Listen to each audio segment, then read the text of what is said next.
Who will help us to read the question? Yes, Lekon, go ahead. Thank you.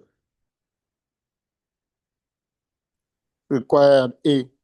Calculate the net present value based on the estimates provided to show whether Aboki Limited should proceed with the manufacture of Zinco. B. Prepare a statement showing how sensitive the net present value of manufacturing Zinco is to errors of estimation in which of the three factors: product life, annual sales volume, and material cost per Zinco.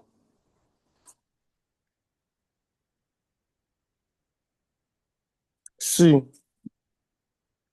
Assess the strengths and weaknesses of sensitivity analysis as a method of evaluating risk and uncertainty in capital project appraisal.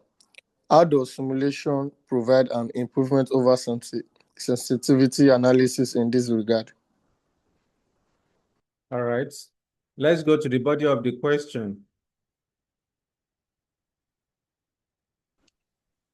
Aboki Limited is considering whether to set up a division to manufacture a new product, the Zinco.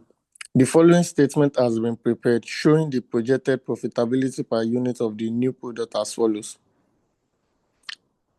Selling price 22, less direct labor 2 hours at 250 naira per hour 500, material 3 kg at 150 per kg 450, overhead 1150, net profit 100.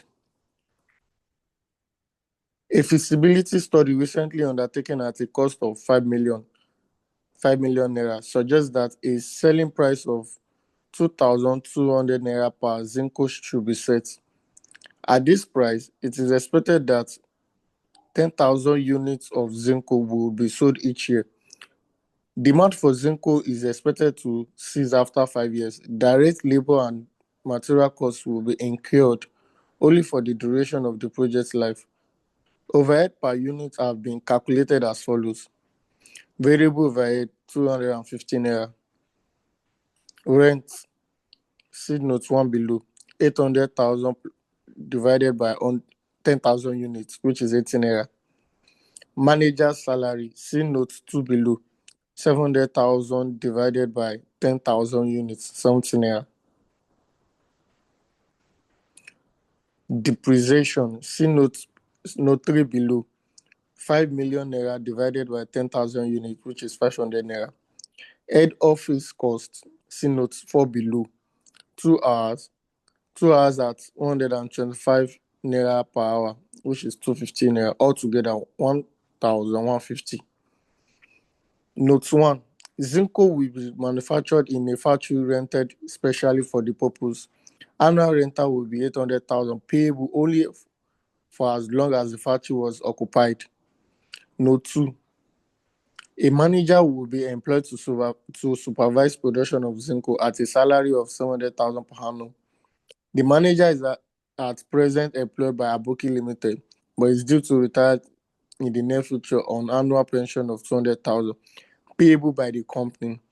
If he continues to be employed, his pension will not be paid during the period of his employment. His subsequent pension rights will not be affected. Note 3. Manufacture of the Zinco would require a specialized machine costing of 25 million naira. The machine will be capable of producing Zinco for an indefinite period, although due to its specialized nature, it would not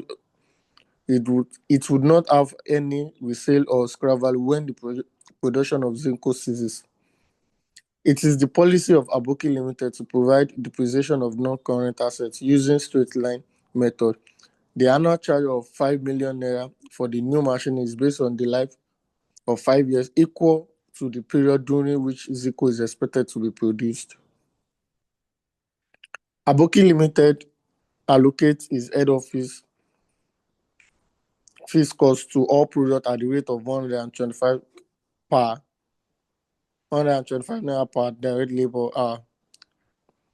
Total head office fees cost will not be affected by the introduction of the Zinco of the company's range of products. The cost of capital of Aboki Limited is estimated at 5% per annum, and you may assume that all costs and prices given above will remain constant. All cash flows would arise at the end of the year, with the exception of the cost of the machine, which would be payable immediately. The directors of Aboki Limited are very confident about the accuracy of all the estimates given above, with the exception of those relating to product life, annual sales, annual sales volume, and material cost per Zinco. All right. Thank you very much, Lekon. Yes, that is the question. That is the question. Um, later on, I will share with you the examiner's report on this question. This is a very straightforward kind of a question. You can see when Lekon was reading the question, we are not given inflation. There's no inflation rates given to us in the question. There's no capital allowance. That means there's no tax. All right. So this is purely a very straightforward question. But despite that, most of the students could not solve this question correctly according to the examiner's report, because you can only do well in this kind of a question if you have deep understanding of relevant costing in performance management. If you don't know how to identify relevant cash flows, then you are going to struggle to be able to solve this question as intended. Therefore, what are you supposed to do? Examiner wants you to calculate net present value, right? You want to calculate net present value. So, what approach are you supposed to adopt? Let's put ourselves in the position of students that are currently in the exam hall. You have been presented with this question and you want to solve. What approach are you supposed to adopt? So when you look at the question, like I mentioned earlier, since we don't have inflation, there is no taxation. That means because we don't have inflation, it means that all the prices given to us will remain constant. It will not change. So if the price will not change, what am I supposed to do? In that case, I need to carry out some workings so that I don't want to make mistake as a student. For you not to make mistake, you already know the format for calculating NPV. I've given you the format that you can use. I've given you the format that you can use. Then, of course, when you have multiple variable, you are supposed to use the columnar format. But where you have simple information, not really simple scenario kind of question, then in that case, you can use the normal table for calculating the NPV, right? So, like I said, to solve this question, first and first, you need to calculate. You need to do workings for all relevant variables that you have in the question. Let me see.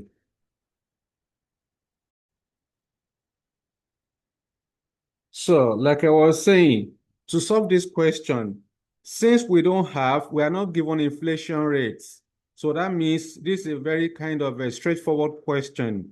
So the most important thing to do is to scan through the question and identify the relevant cash flows that are needed to solve the question. So remember, you have a format, and on the format, the first item will be your sales value. Therefore, you go ahead, identify selling price in the question.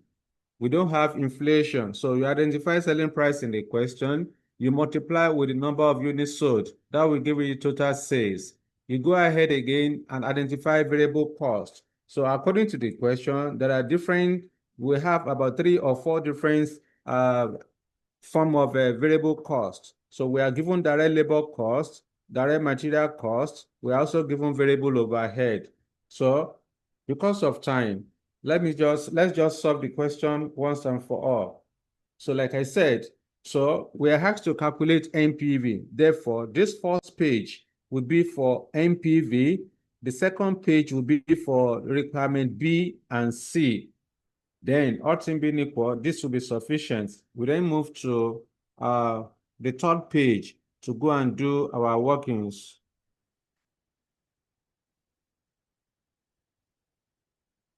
So working number 1, I want to determine sales. To calculate sales, we then go back. Please, you already have the question. So go to the WhatsApp group, go and pick the question there. November 2025 illustration number, question number 1. So according to the question, we are given a selling price of 2,200 naira. We don't have inflation, so we don't need to waste time on this. Therefore, our sales will be equal to the selling price of 2,200 naira multiplied by the units sold. How many units were sold? According to the question, we are told that at this price, it is expected that 10,000 units of Zinco will be sold each year. So the units sold is 10,000. So multiply by 10,000 units. So our sales will then be equal to 22 million naira. Next item, I want to calculate variable costs.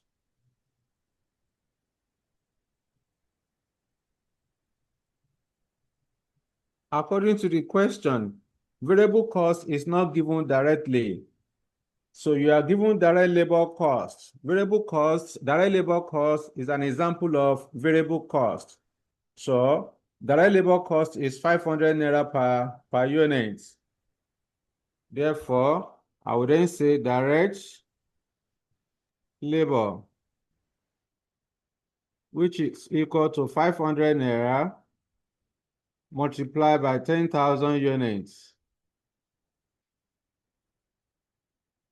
This will give us 5 million naira. I will go back to the question to identify. We are also given material cost to be 450 naira. So I will say material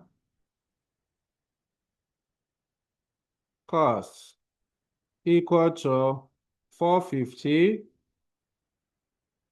multiplied by 10,000 units,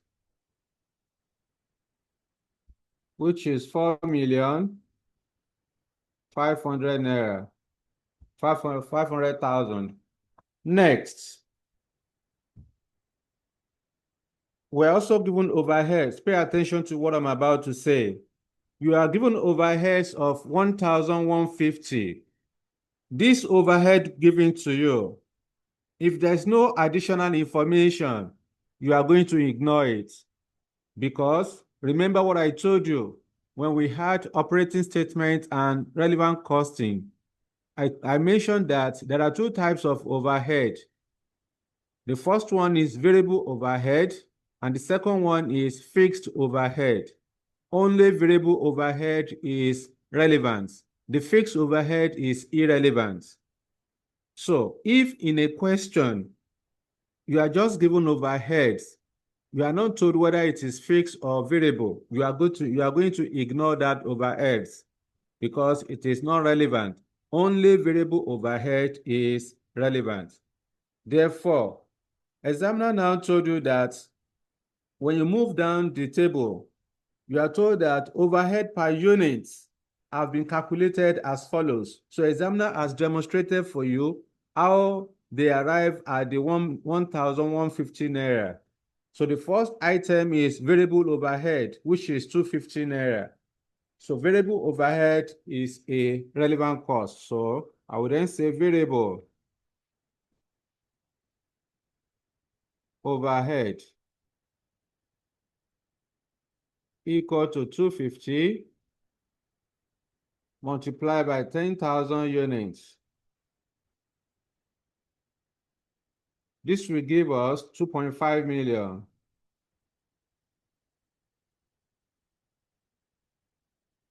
Next, let's go back to, you are given rent. So rent is not part of variable cost. So there's no other variable cost again, apart from those three we have identified. Therefore, we can add the total overhead. So I can say total variable cost. So total variable cost will then be equal to 25 plus 45. That's 7. That's 12 million naira. Total variable cost is 12 million naira. So working number 3, instead of me to be doing it, I will do sales. I will do variable cost. Why can't I just use contribution? Because sales minus variable cost will give me contribution. So that will save time. So I can do working for my contribution. All right, contribution margin. And you know that contribution is equal to sales minus variable cost. So our sales that we have calculated is 22 million. We also calculated variable cost to be equal to 12 million. Therefore, the difference between sales and variable costs represents our contribution, which is 10 million naira.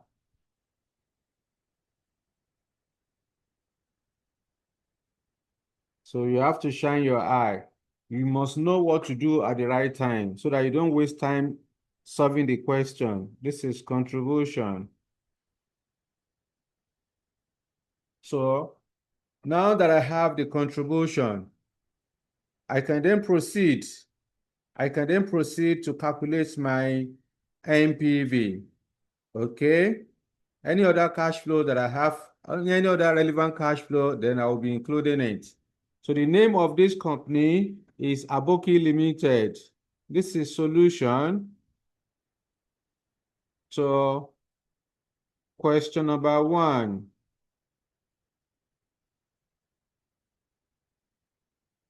ICAN November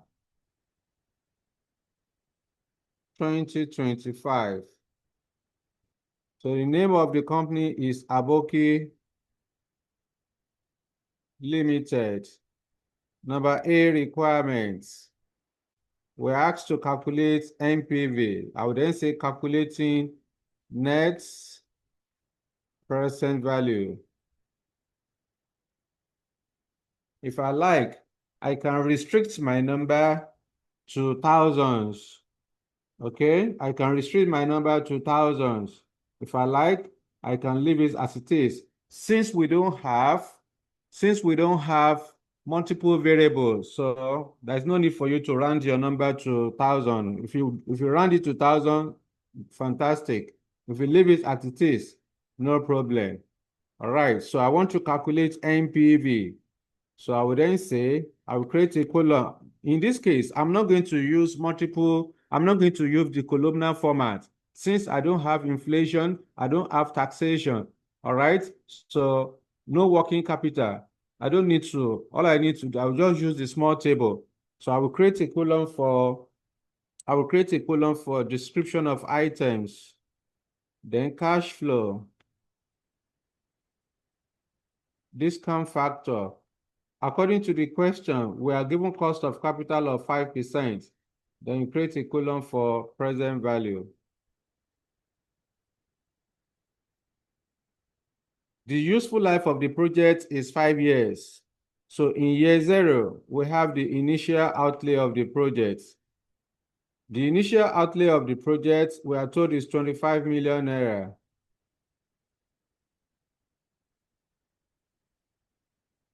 Discount factor for year 0 at 5% is 1. So 25 million. Next, we have calculated contribution.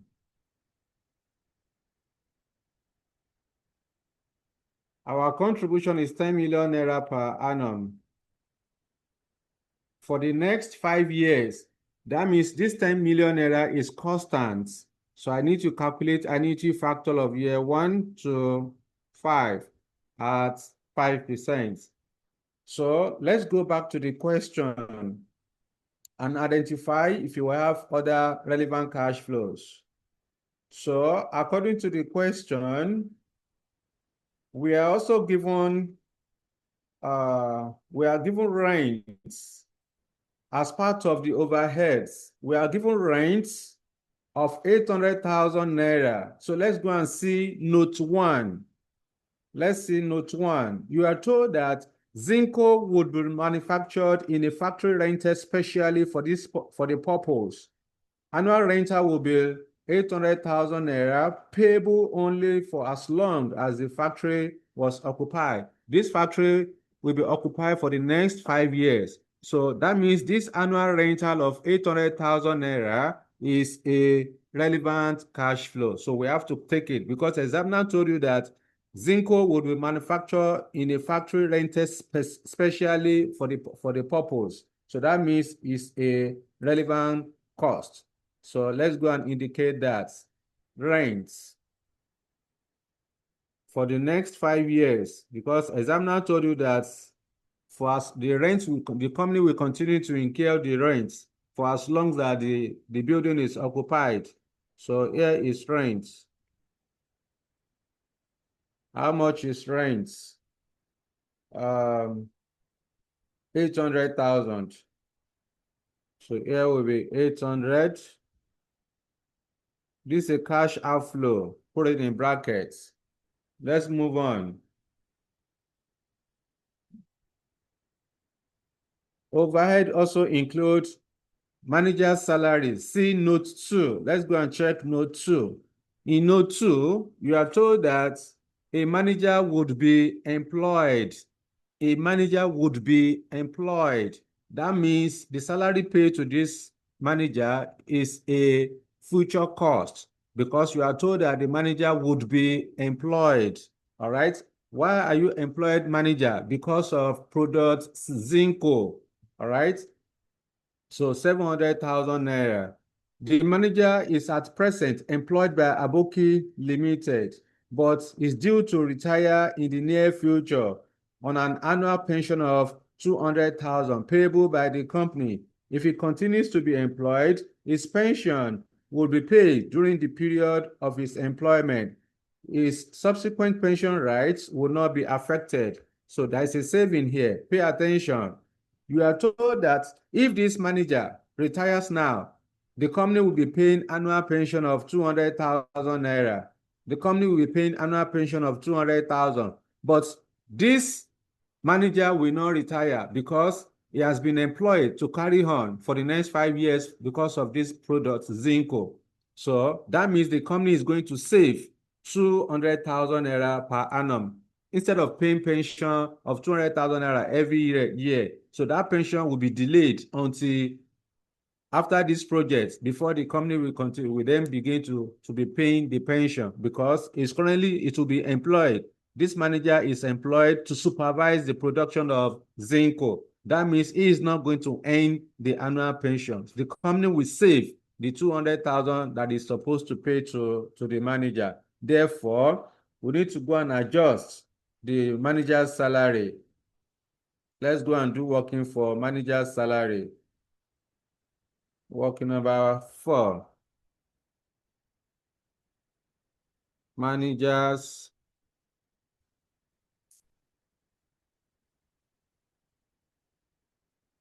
salary. So on the new job, his salary is 700,000. Annual salary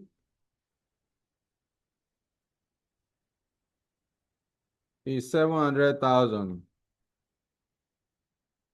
So the pension that the manager is supposed to earn after retirement is 200,000. Since he is not retiring now, he will retire after the next 5 years. Therefore, the 200,000 that the company is supposed to pay to the manager as pension, that 200,000 will not be paid. It will be saved. All right. So the company will save the pension. Saving 200,000. That will reduce the salary to be paid.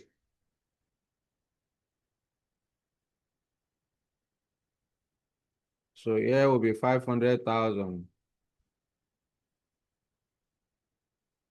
All right. So I will then go up there.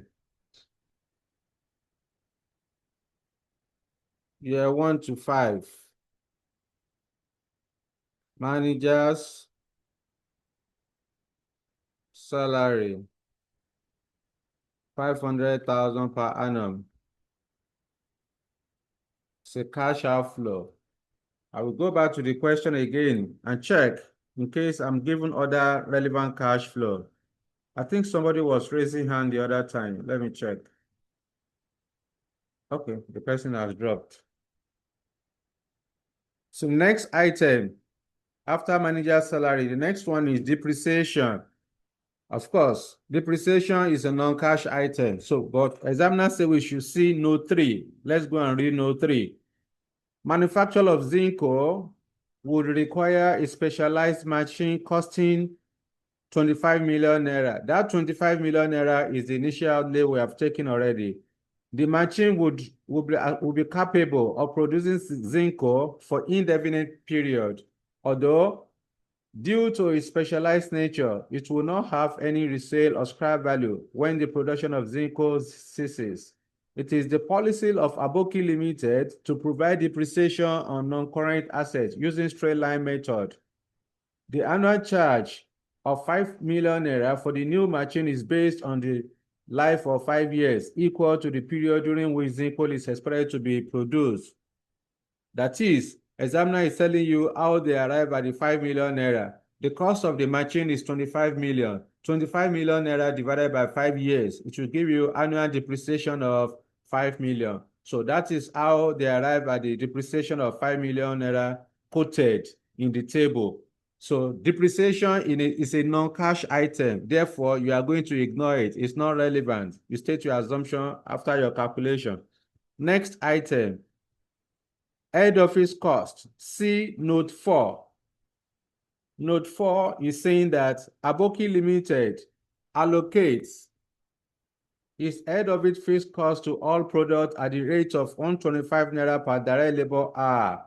Total head office fixed cost will not be affected by the introduction of the Zinco to the company's range of products. Overhead cost is a fixed cost, irrespective of the decision taken on this project.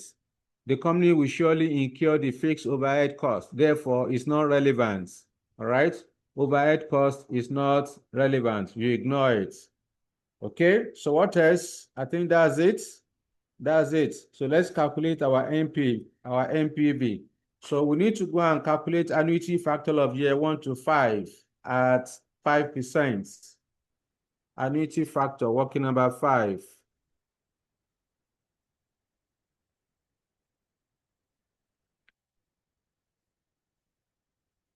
AF.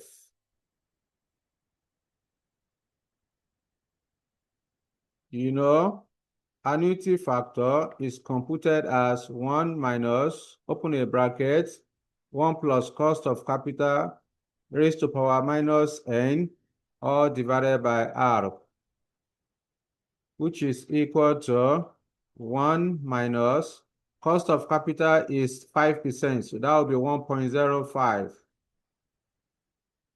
Raised to power, useful life is 5 years, so raised to power minus 5 over cost of capital of 5%, 0.05. So what do we have here as our annuity factor? I'll open my calculator. 1.05 raised to power 5 minus equal minus 1 equal divided by 0.05 equal to 4.329.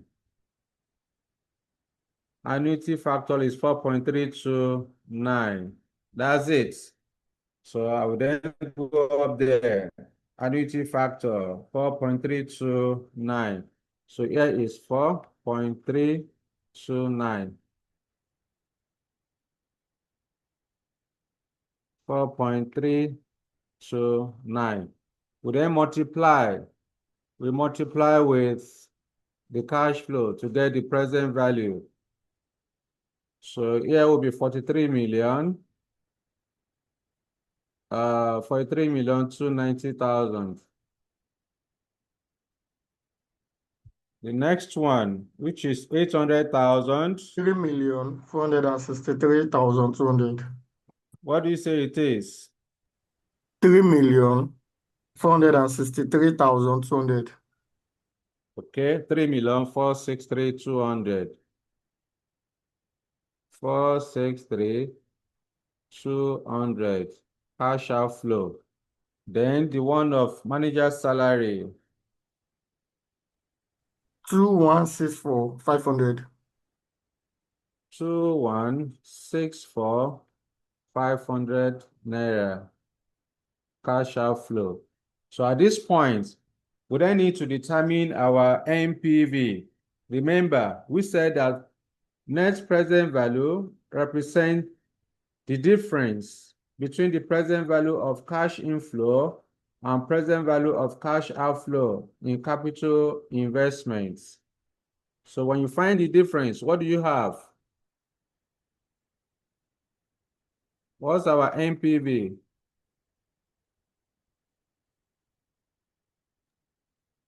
12 million. Net 12 million. yeah, 662 300. 662. 300. Did you say 622 or 662. okay? 300. Yes, sir. Okay. All right then. So in the A requirement of the question, examiner is asking us to calculate the NPV based on the estimate provided to show whether Aboki Limited should proceed with the manufacture of Zinco.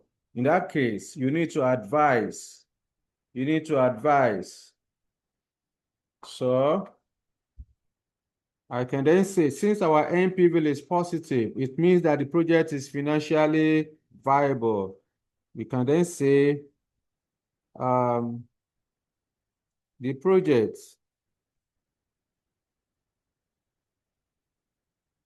or the production, or just say the project is financially viable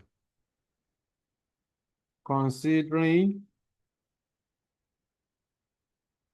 the positive net present value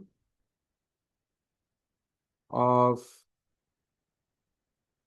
12,662,300 naira. Therefore, the projects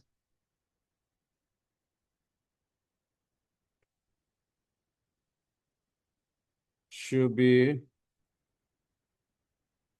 undertaken or accepted. So that's our decision. You can never earn your full mark. Hello? This question is allocated, 16 marks is allocated to this requirements. If you stop at your advice without stating your assumptions, you can never earn the entire 16 marks because this is not just what you are supposed to do. You are supposed to state your assumptions. There are some cash flows given to you in the question whereby you ignore them. Why did you ignore them? So you have to state your assumptions. So I would then come here, assumptions. Even though in the question, the examiner did not ask you to state assumption, it's a given. You just have to do it. Otherwise, you will not earn your full mark. You can then say the calculation above or the calculation of the NPV. The calculation of the Net present value is based on the following underlying assumptions.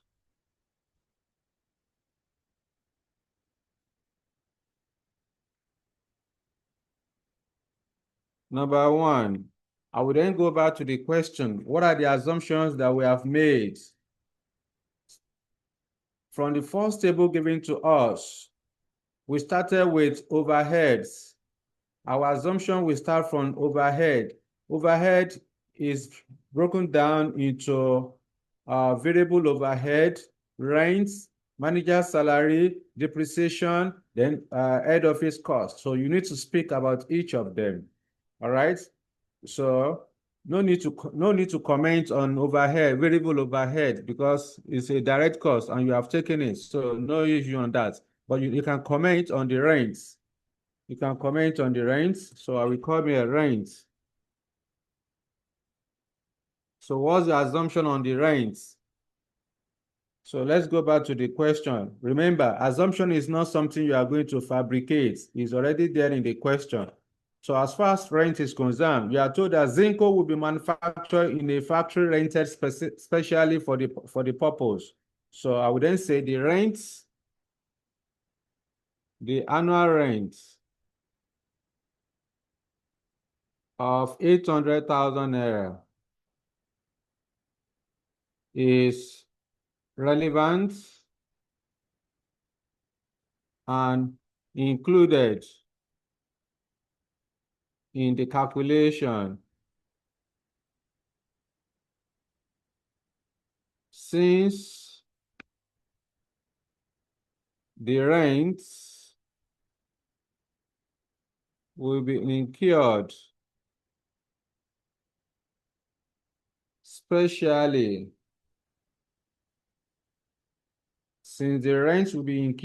specially for the purpose of manufacturing Zinco will be incurred specially for Zinco. So no need to talk too much. Number two, the next item, after rent, we also have manager salary. So you need to comment on that. Manager salary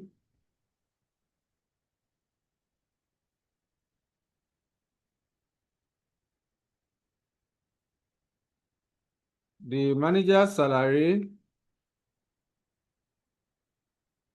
of 700,000 naira is relevant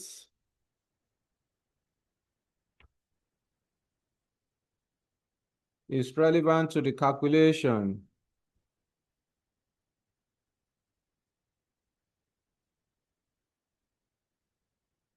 since the company will need to, let me check.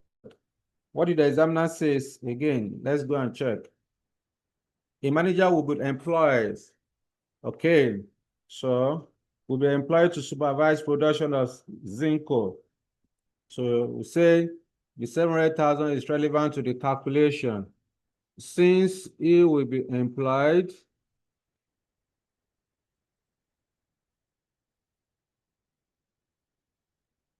to supervise the production of Zinco. However,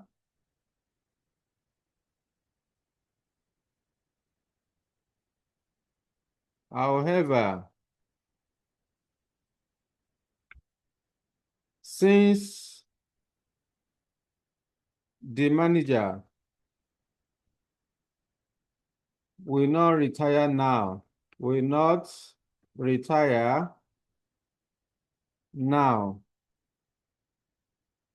because of Project Zinco.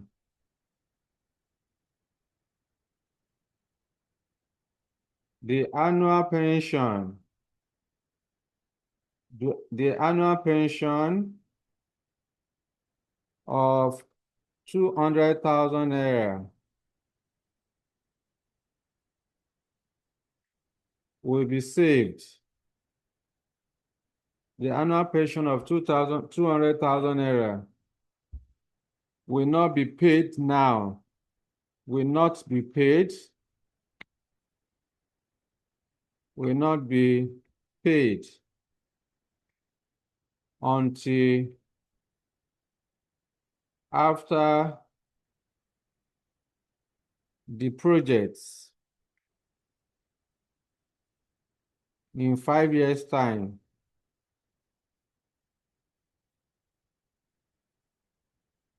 Hence, or therefore, the pension will be saved, will be saved. Let me qualify. The pension of 200,000 naira will be saved. Hence, only 500,000. Hence, only 500,000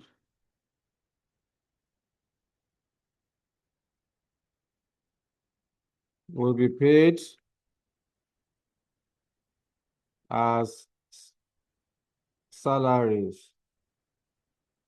Okay, that is 700,000 minus 200,000. So that's that. That's our assumption on the pension. Next item, that's number 3. So we go back to the question. After manager's salary, we also have depreciation. So we are giving note on depreciation. So just comment shortly on that. We already know that depreciation is a non-cash item. So you then say the depreciation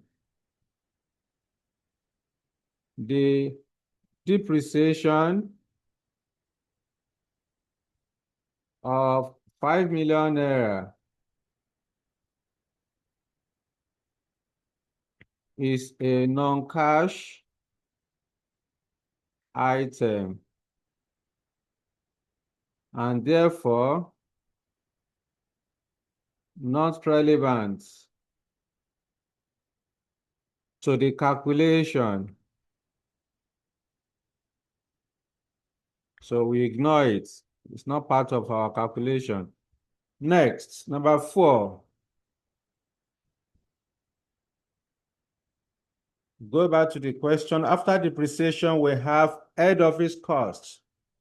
Then we are given a note. Note number 4, you are told that Aboki Limited allocates its head office fixed cost to all products at the rate of 125. So what's our assumption on that? So I will come here head office fixed cost.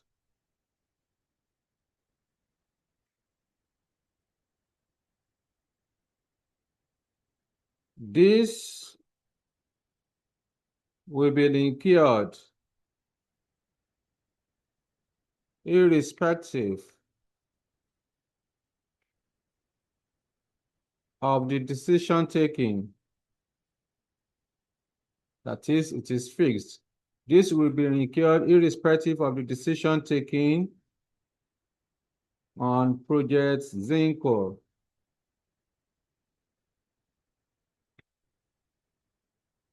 Therefore, the head office costs, the head office costs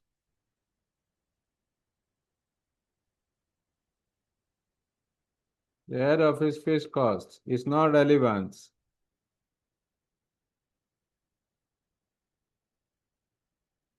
to the calculation. So any fixed cost, provided it is not attributable, not specific, not incremental, not directly related to the course of action, is irrelevant. You ignore it. All right. So let's go back to the question. What other assumption did you make? Let's go back there. We have talked about most of the underlying items. Yes, we also have one more item. We are given feasibility study. Feasibility study cost of 5 million naira. So that's a sunk cost. So number 5, feasibility study. So I would then say the feasibility study cost of 5 million naira is a sunk cost and not relevant to the calculation. They've already incurred the feasibility study. So they've carried out the feasibility study before the project begins. So therefore, it's a sunk cost, it's a past cost, it's an historical cost, it's a historical cost, and therefore should be ignored. All right? I think we have covered most of the assumptions. Any other one? I think that's it. That's it. No other one again. So it is until you do this, then you can also comment on cost of capital. One more. Number 6, cost of capital. Remember, I told you anytime you want to state your assumption under capital budgeting, you should always talk about cash flow, you talk about cost of capital. If you are given inflation, you comment on inflation. So cost of capital, what's our assumption? We are given cost of capital of 5%. Then our assumption is that you can say it is assumed that the cost of capital of 5%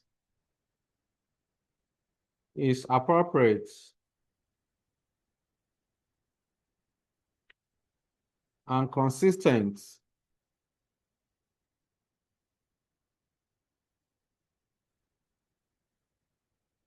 with the project risk,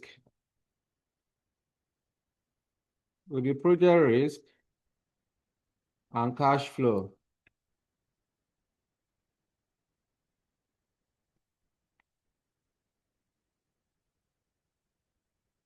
And cash flow.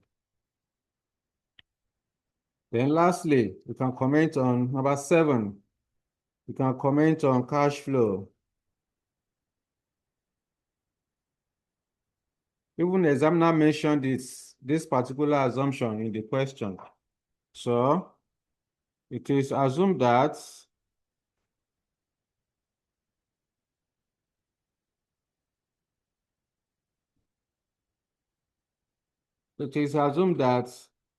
all the cash flow estimates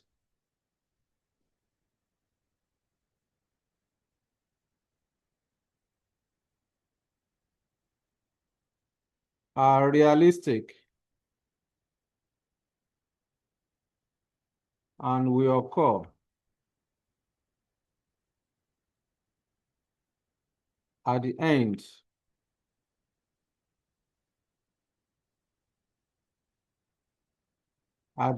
of each year. So that's our assumption on cash flow. So that's it. We can see we're able to bring out 7 different assumptions from the calculation. All right. So this is enough. If you give like 5, you are okay. Right? You are okay. So let me know if you have any questions on this before we move to the B parts. Quickly, any question on this? I believe you understand what we have done so far. All right, let's move to the B part. In the B part of the question, you are told to prepare a statement showing how sensitive the net present value of manufacturing Zinco is to errors of estimation in each of the three factors, that is, product life, annual sales volume, and material cost per Zinco. Now, later on, as part of the scope for this diet under financial management, we are going to do risk and uncertainty. One of the techniques of mitigating risk is sensitivity analysis. The sensitivity analysis measures the tolerable extent to which a project NPV can accommodate any change in variables. Variables are the elements that make up the project being evaluated.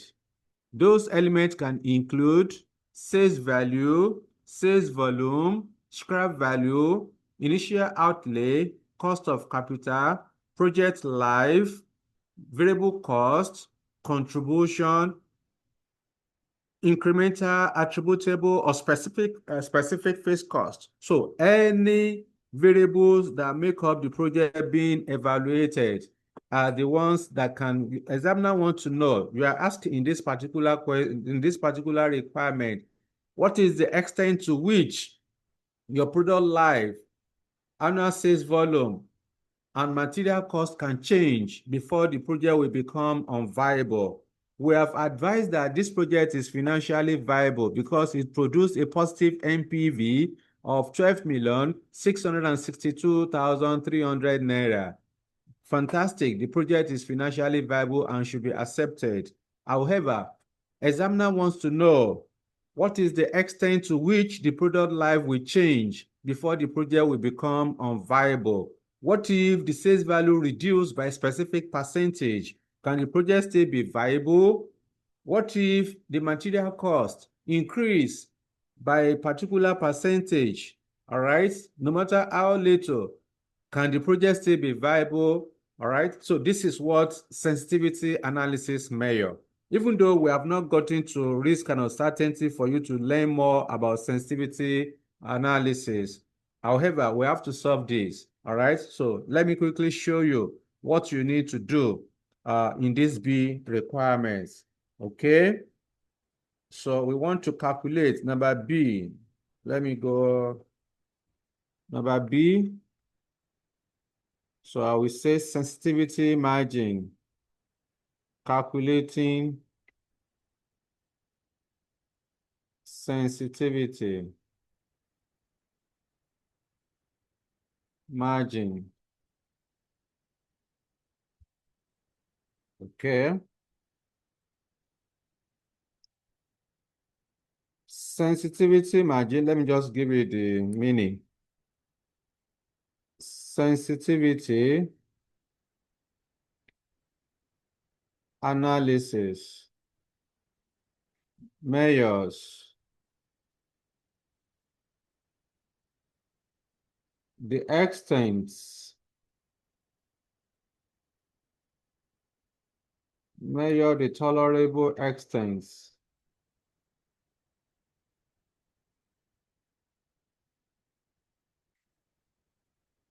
to which a project net present value can accommodate any change in variable before the project will become unviable.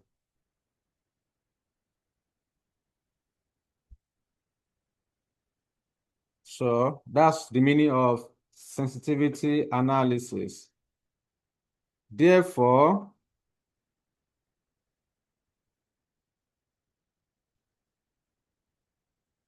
the sensitivity margin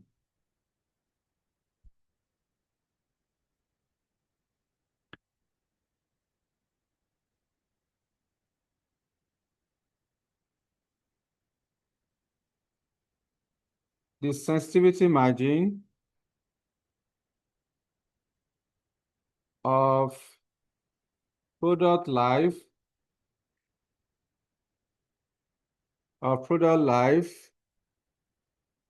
annual sales volume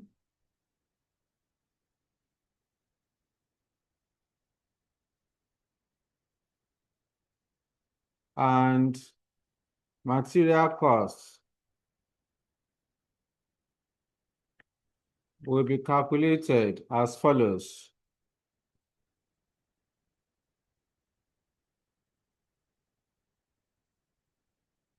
Okay. So you then start with the first one, 6 marks. You have to maximize your map.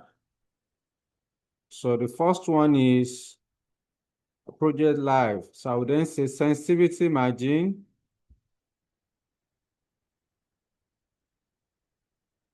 SM. So sensitivity margin of product life is computed. Sensitivity margin of product life is computed as project life minus break-even point of project life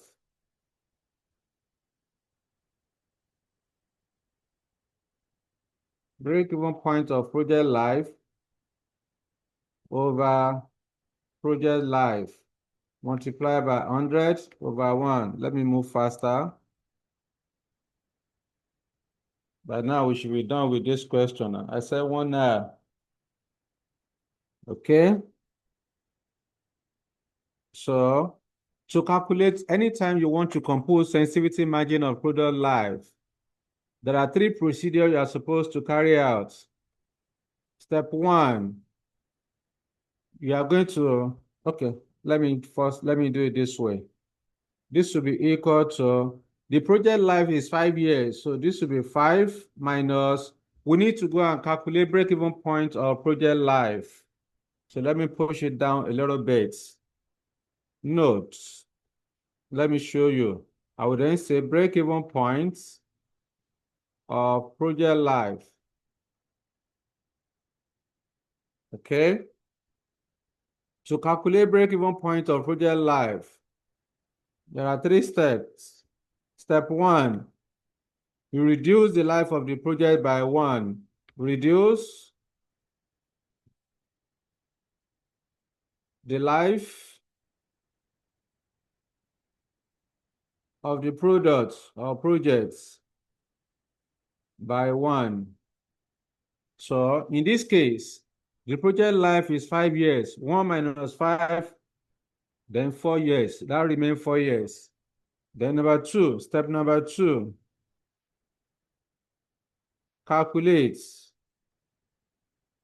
NPV of the reduced life.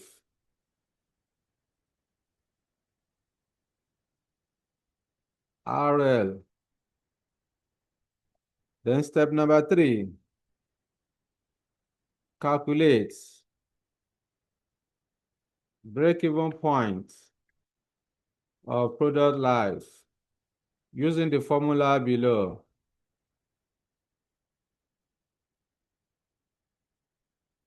So there are 2 different ways you can calculate the, if you like, you can calculate discounted payback period. So however you want to do it, so you get the same answer except with a rounding error. All right, so the first one says we should reduce the life of the project by 1. Then step 2, you calculate the NPV of the product of the reduced life. So I will then create a column for year, description of items, cash flow, discount factor at 5%, then present value. This is net present value of reduced life. Okay, RL.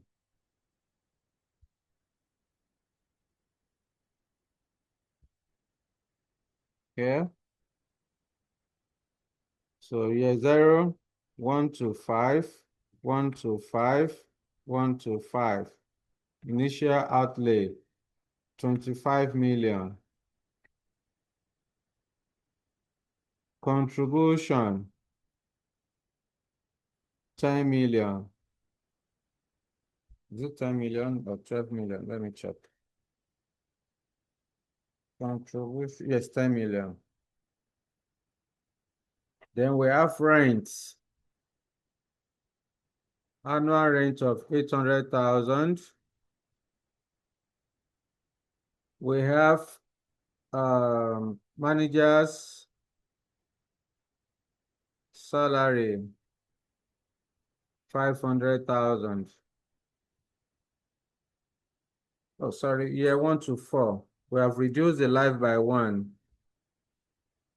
Year 1 to 4, 4, 4. Okay.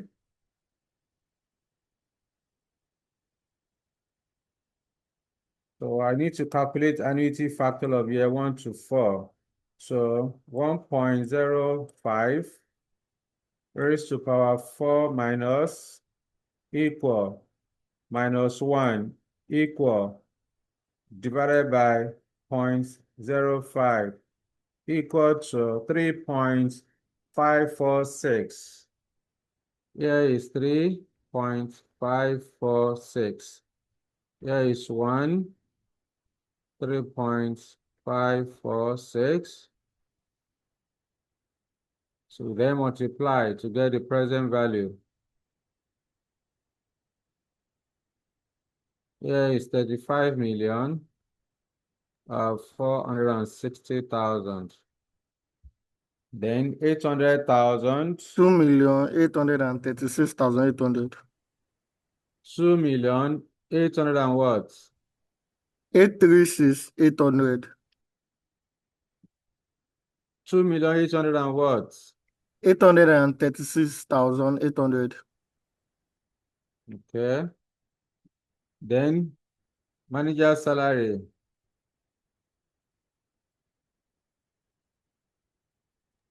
1,773,000. One Uh-huh. figure, sir. One figure.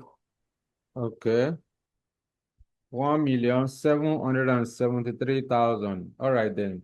So let's get the NPV of the reduced life.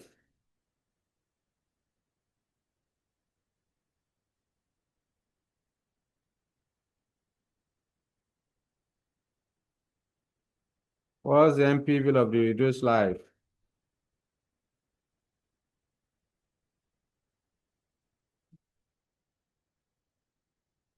5,850,200. I didn't get that. 5,850,200. Uh-huh. 850, 200. Okay. So now that we have the NPV of the reduced life, we can then calculate the break-even point of product life. I've given you the formula already. No, I've not given the calculate break-even using, oh, I did not give the formula. I wanted to give, so this is the formula, break-even point of product life equal to reduced life plus net present value of the reduced life over net present value of reduced life plus net present value of normal life, or multiplied by normal life minus reduced life. That is internal rate of return formula. All right, notes.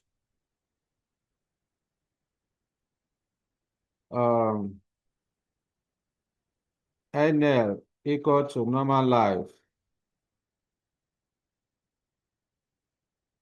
RL equal to reduced life. Okay, so I will then come here. The normal life, the reduced life from this formula here, the reduced life is 4 years.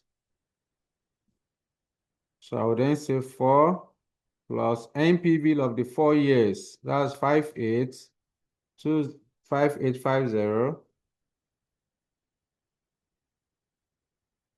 200 over 5850 200 plus the NPV of the normal life, which is 12,662,300. Then all of this multiplied by the normal life of 5 years minus reduced life of 4 years. Yes. All right. So I will start from the denominator, which is 5850 200 plus 12,662 300 equal to 18,512 500. Let me write it down. The answer is 18,512 4.31, sir. 4.32. 4.32. Thank you. So this will be 4.32 years. So you must express this in years. Okay? So I can then go back. Now that we have the break-even point of product life, we can then proceed to calculate the sensitivity margin of product life.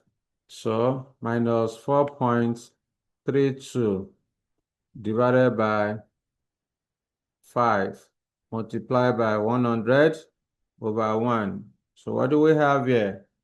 This means this is 5 minus 13.6. 4.3, 13.6%.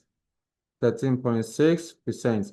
So this means that the project life, the useful life of this project is 5 years. So the interpretation of this is that the life of the project can reduce further by 16.6%.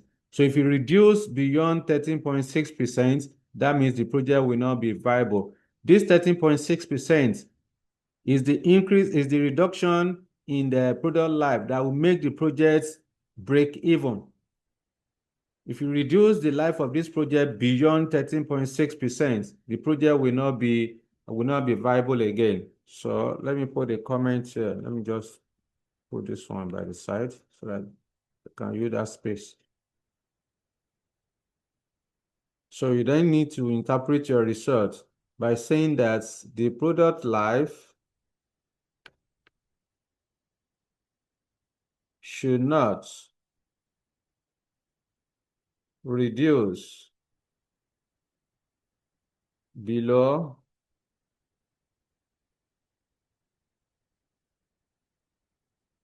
should not reduce below 13.6%. If not, the projects will not be viable. So that's the implication. So this is the extent to which the product life can reduce. This is 13.6% is the extent to which NPV can accommodate any reduction in the product life before the project will become viable. Okay, so that's that. Then the next one is annual sales volume. Number, should I call it A, B? Let me call it A. No, leave it as 1. Let's make it Roman figure 1, Roman figure 2. So sensitivity margin of annual sales volume. Now,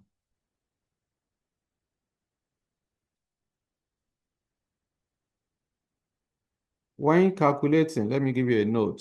When calculating the sensitivity margin of sales volume. The present value of contribution should be used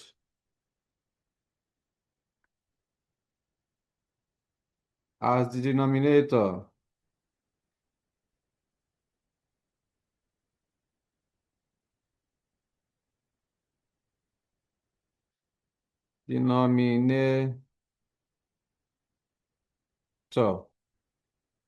This is shown as follows.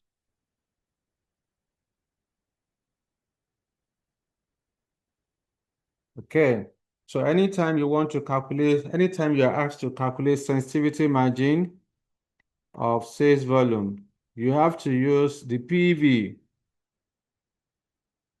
of contribution as the denominator. Therefore, sensitivity margin of sales volume will be calculated as net present value over the present value of contribution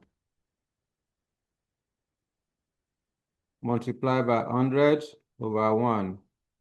You want to know what is the extent to which the sales volume can change before the project will become unviable. We have calculated NPV to be 12,662,300 naira. Then you divide it with the PV of contribution, which is 43 million. What did we arrive at? Contribution. Is it 43? 43,290,000. 43,290,000. 290,000 multiplied by 100 over 1. So what do we have here? So 12, what's this? 12,662, 300 divided by 43,290,000 equal, then multiply by 100 equal to 29.2%, approximately 29%. So you need to interpret your results. This means that the sales volume should not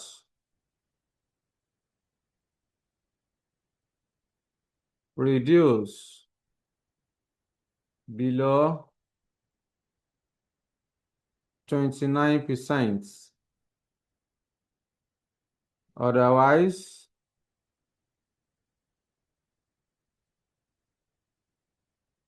the project will not be accepted to become unviable. Okay, that's interpretation. Then number 3, sensitivity margin of material costs. Okay, the sensitivity margin of material costs will be calculated. This will be calculated as net present value over the PV of material, PV of material cost, multiplied by 100 over 1.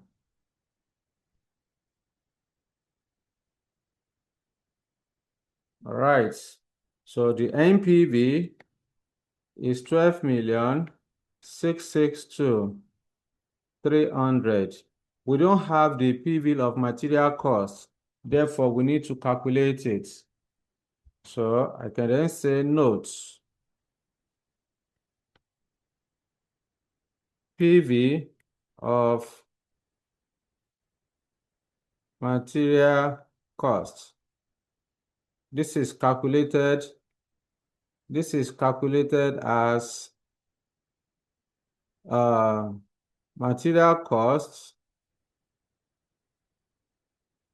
multiplied by annuity factor.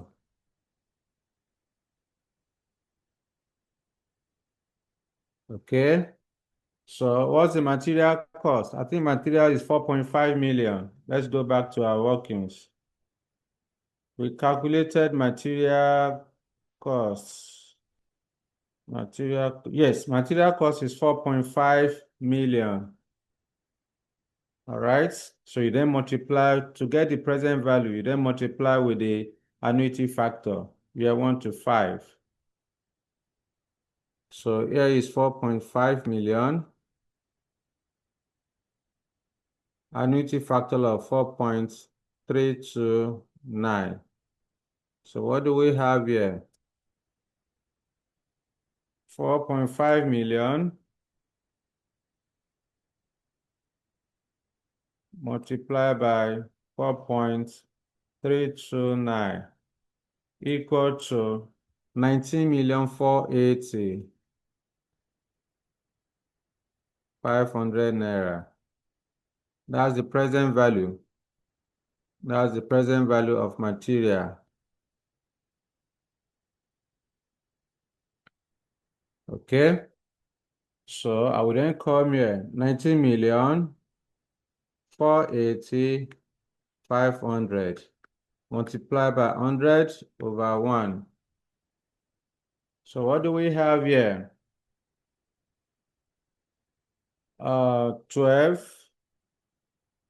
662, 300 divided by 19,480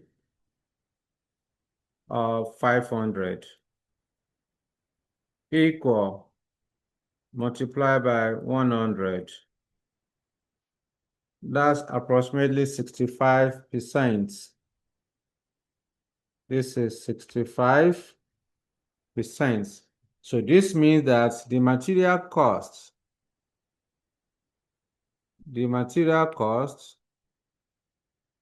should not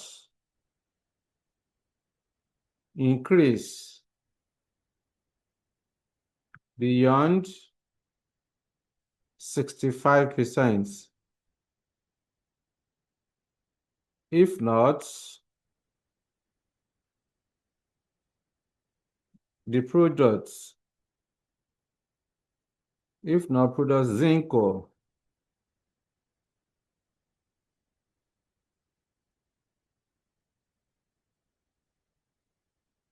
will not be viable. So the maximum that material Zinco can increase before the project will become unviable is 65%. Anything above, if you increase material Zinco by 65%, the price of material Zinco by 66%, the project will become unviable. That means the project NPV will be negative. All right, that means the project will not be accepted. So this is what examiner wants you to do. You can just do a general comment on your calculation. That's all. This is all about sensitivity analysis. So when we get to risk and uncertainty, you are going to learn more about sensitivity analysis. We have spent about roughly 1.5 hours to solve the question. All right. Of course, if you are the one solving this, you can't spend up to that. It's because I'm explaining, I'm taking my time. All right. If you are the one doing it by yourself, you can't spend up to that. Maximum 30 to 45 minutes, maximum 45 minutes. You are good. I'll move to the next one because you have 5 questions to attempt. So let me know if you have any question for me. The C part of the question, you can just look at in the C part, examiner is asking you to explain the strengths and weaknesses. Let me even see. Let me see. You can read that one in the Pathfinder question. These are no calculations. Let me even see. Let me read the examiner's comments, examiner's report. So as simple as the question is, according to the examiner, Most of the students that attempted it performed woefully. All right, let me show you. Let me show you. You can see the way examiner solve it slightly different from the way I solve it, but our answer is almost the same, except with the rounding, a rounding figure. Our own is 662, 12662, 300. So because they rounded their own to thousands, our own is full numbers. All right. So that's it. Let's talk about the examiners. So you can read for the C parts, you can read the solution to the C part, the strengths and weaknesses of sensitivity analysis. So you can read it from this material, from the Pathfinder. So I want to show you the examiner's report. Now, pay attention to this. This is what the examiner said. This compulsory scenario-based question tests calculation of net present value with emphasis on identifying relevant and irrelevant costs. Sensitivity analysis of NPV in relation to estimation of errors and evaluation of strengths and weaknesses of sensitivity analysis and simulation in capital projects appraisal. Approximately, oh, okay, I'm not showing it. Let me show it to you. Let me stop sharing this. Sorry, I thought I'm sharing the question. Now, so I was reading the examiner's report. So let me just start with the final comment. Approximately 99% of candidates attempted this question. 99%, that means almost everybody. Performance was extremely poor. About 95% of candidates scored below average. That means most of the students failed the question, with fewer than 5% achieving up to half of the allocated marks. Only few people, only 5% of the people score above average. What are the challenges that students faced? Candidate commonest pitfall was that most of the candidates could not identify the relevant cost nor calculate relevant ratio and NPV to evaluate the project. So they failed to identify relevant costs, even though this question relates to, this is financial management at case level, even though students also learned about performance management, that is relevant costing under performance management at the same time. Still, they could not identify relevant cost in this particular question. That is why most of the students failed the question. You can see, so examiner is now advising you to master the various financial management techniques and their application to scenarios. So you don't know what is coming. You may be lucky. Examiner can repeat this question because most of the students failed it. Most of the students failed the question. You never can tell. Examiner can give you as a bonus next diet and just repeat the question. All right. So if you are familiar, if you have tested it, you have practiced it, so that will be a bonus for you, because this is not the first time. I can do repeat question at times. If the student perform woefully in that particular question, examiner can try to test it again. All right. So don't ignore. Ensure you practice this question that we just saw. All right. So that will be that. Let me see if I can have, let's start one more question. Wherever we stop today, we'll continue next time by the grace of God, because we are behind schedule. We still have a lot to do. We still have a lot to do. Let me even see.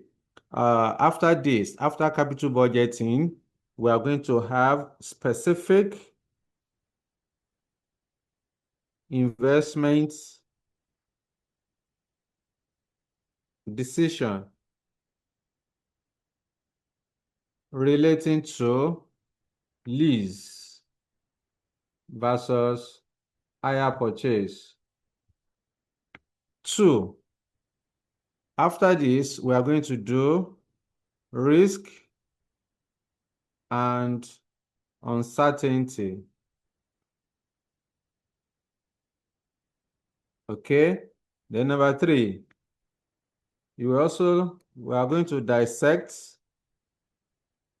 We will dissect portfolio theory.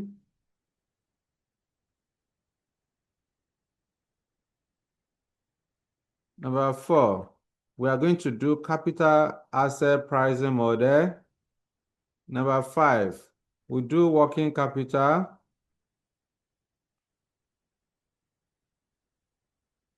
Then number 6, hey, still have a lot to God. Number 6, we are going to do business valuation.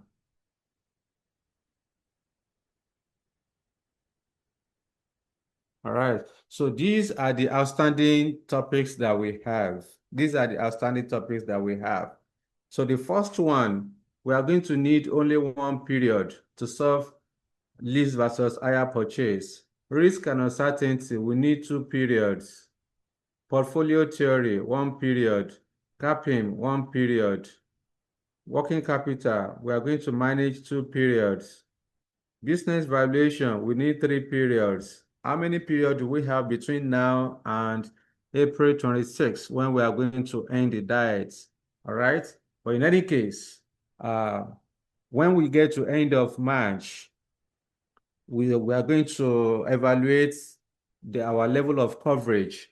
If there is need for us to have additional, maybe we'll look for a weekend, a space on the weekend, whereby we can have a special class so that we complete on time, because I don't like pushing students to after official close of the diet.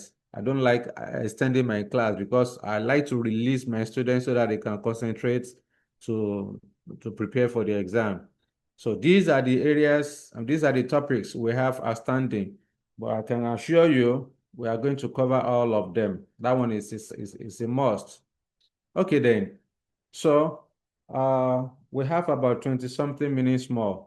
Let's have one more illustration. Let me stop sharing this. Are you guys still with me? I'm the only one talking sense, apart from Lekon. We are Yeah, with you, with sir. you, sir. Yeah, with you, I'm, sir. I'm afraid. I want to be sure that I have people behind me. Yes, Okay? sir. So let's solve this illustration number 5.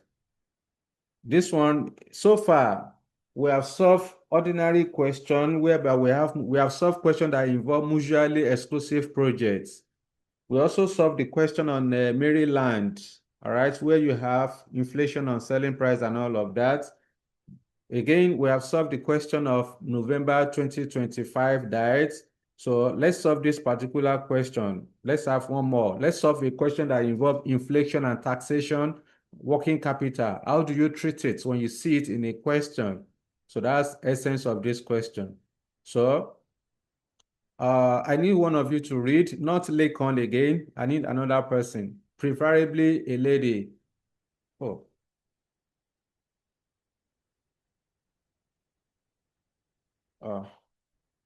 Sorry, I'm not sharing. Sorry, I thought I've shared. I was looking for my sharing this. I was like, maybe the network is off. Okay, we're still on together. So I need somebody to read for us, preferably a lady. Yes. Who will help us to read? Oh, yeah, don't waste time. Okay, let me scan through and call one of you. IJ, Ijoma, can you read for us?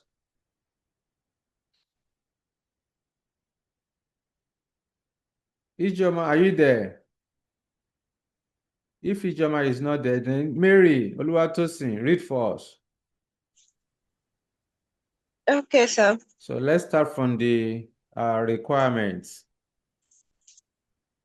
Go ahead, Tosin. The requirement. You are required A. Calculate NPV, IRR, and discounted payback period. B. on the basis of NPV. Advice if the project should be considered. Then C, what are your assumptions on the calculation above? Okay, All so right. next. So these are the requirements. So let's go to you want to calculate NPV, IRR, and then discounted payback period.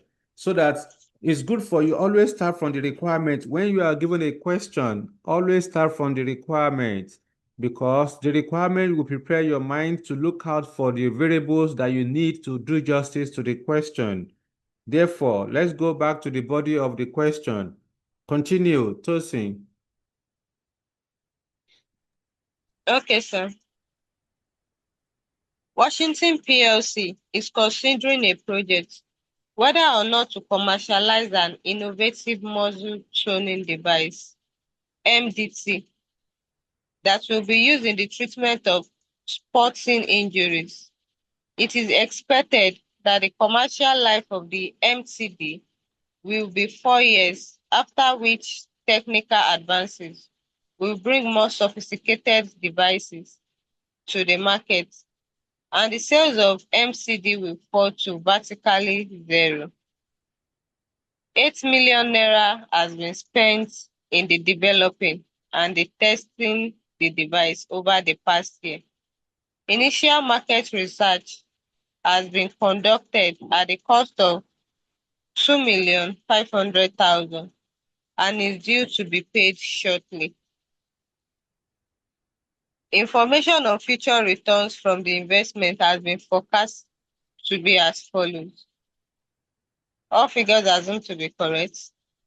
The selling price inflation rate and fixed cost inflation are expected to be 5% per year, and variable cost inflation is expected to be 4% per year.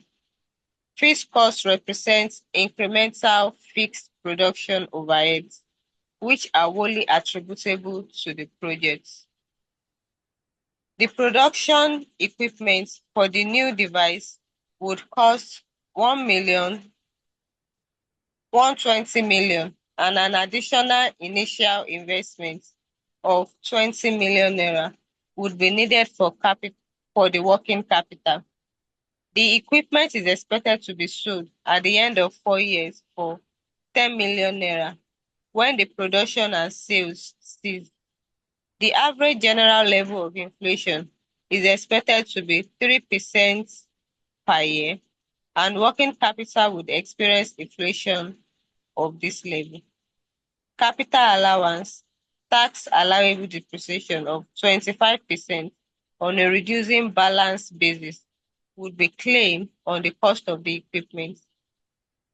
Profit tax of 30% per year will be payable 1 year in arrears. A balancing allowance would be claimed in the 4th year of operation.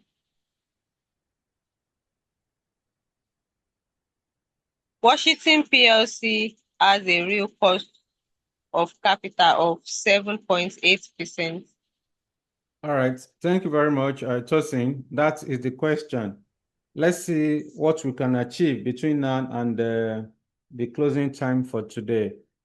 So you are required to calculate NPV, IRR, and then discounted payback period.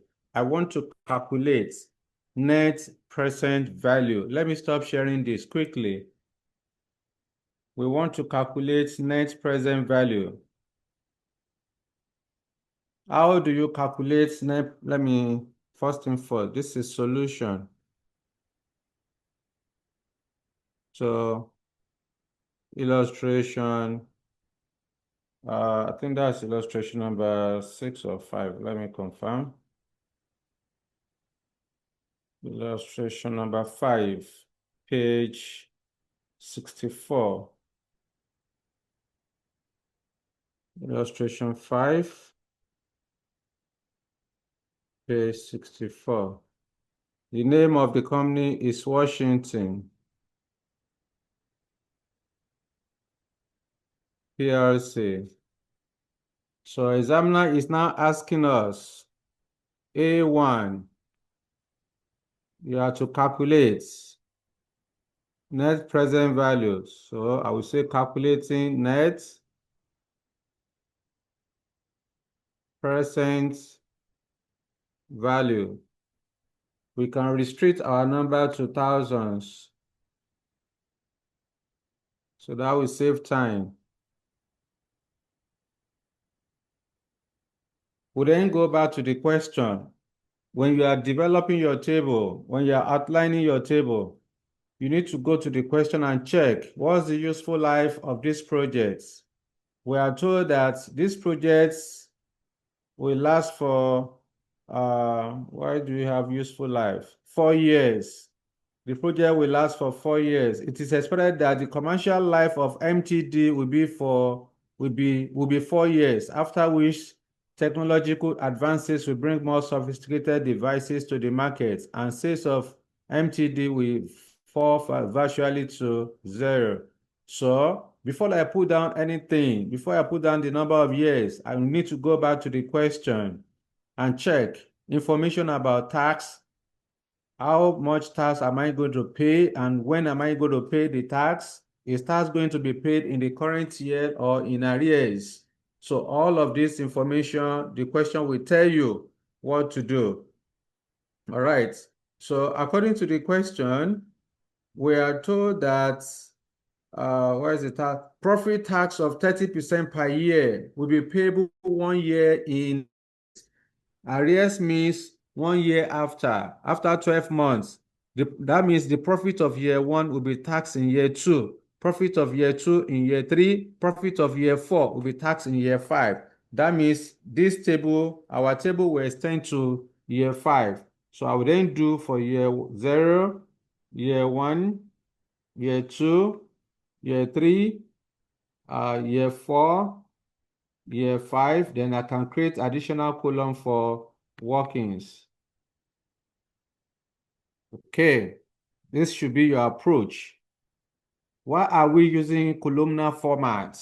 We are using columnar format to calculate our NPV because we are given multiple variables. In this question, you are given selling price, you have variable cost, you have incremental fixed cost, you have working capital, you have taxation, you have inflation, you have initial outlay. These are multiple variables. Therefore, you cannot use the small table for calculating NPV. You have to use you have to adopt the columnar format for the purpose of calculating your NPV. In one of our previous classes, when I was explaining the concept, I gave you the format to calculate NPV where you are given multiple variables. And the first item in the format is the sales value. So on the day of your exam, when you are faced with this kind of a question, after you have read the additional, you have read the requirements, and you have gone through the body of the question, there's no need for you to be reading and reading and reading again. You know that this is a multiple, you are given multiple variables, and the first item is your sales value. Just go to the section of the question where you have the selling price. Go and do justice to it. All right. So at this point, I need to go and do working for my sales. So this first page will be for NPV calculation. So you can estimate the second page for internal rate of return, and then discounted payback period. Then, of course, our assumptions will also follow.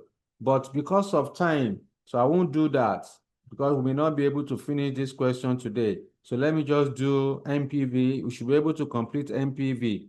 All right, so let me do my working to follow.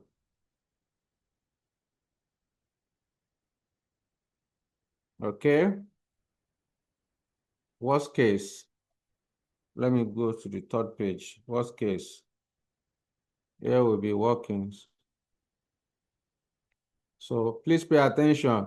So starting, you indicate the years. So we have year 1, year 2, year 3, then year 4. You indicate units. Oh yeah, you guys, you have to support me because we don't have much time left. So what are the units for the first year? Who is giving me the number? 20,000, 70,000. I guess I'm on my own. Yes. 20,000, 20,000, 70,000, 70,000, 125,000. 125,000, and Year then 4, 20,000. 20,000. So these are the number of units. I would then say working number one says, you know that sales is selling price multiplied by units sold. I will then go to the question. I will go and identify my selling price. According to the question in the table, you are told that selling price in current price terms, 2,000 naira. So we have different selling prices. So the first one is 2,000, 2,200. What's the next one? 16. 16, 1,600. Yes. 1,600, and then 1,500. 100. Now, when you look at the selling price, you can see we are given different selling prices. So therefore, I want to inflate this. I would then say inflation. What's the inflation rate on selling price according to the question? You are told that selling price inflation rate and fixed cost inflation rate are expected to be 5% per year. So here is 5%. Pay attention to this.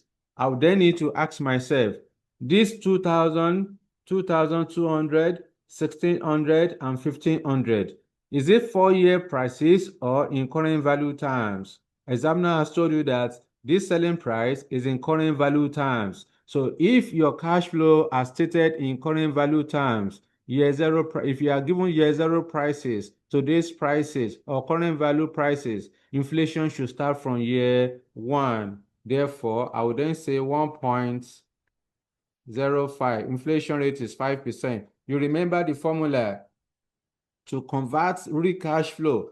All these selling price are real cash flows. You want to convert it to money cash flow.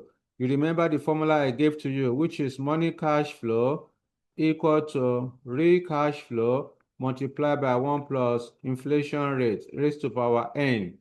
So this I is the inflation rate of 5%. 1 plus 5% will give us 1.05 raised to power 1. 1.05 raised to power 2 will start inflation from year 1 because the selling prices are stated in current value terms.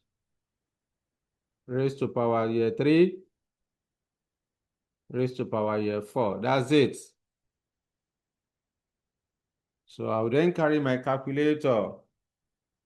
1.05 raised to power 1 equal, then multiply by 2,000 equal to 2,100. Next, 1.05 raised to power 2 equal, multiply by 2,200. 2,426. Next, 1.05 raised to power 3 equal, then multiply by 1,600. 1852.2. 1852, 1852.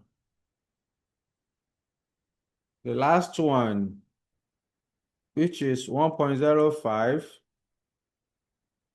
raised to power 4 equal, multiply by 1,500. That's 1823. So with this, we have inflated the selling price. This is inflated selling price. Let's say this is B, this is A. So to now get the sales, To get the sales, our sales in thousands, this will be equal to A multiplied by B.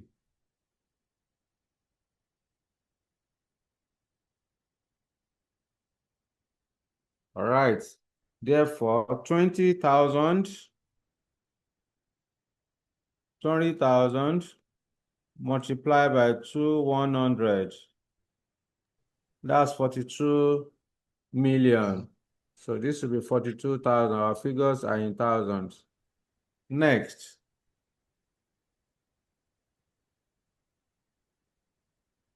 $2,200 multiplied by 70,000.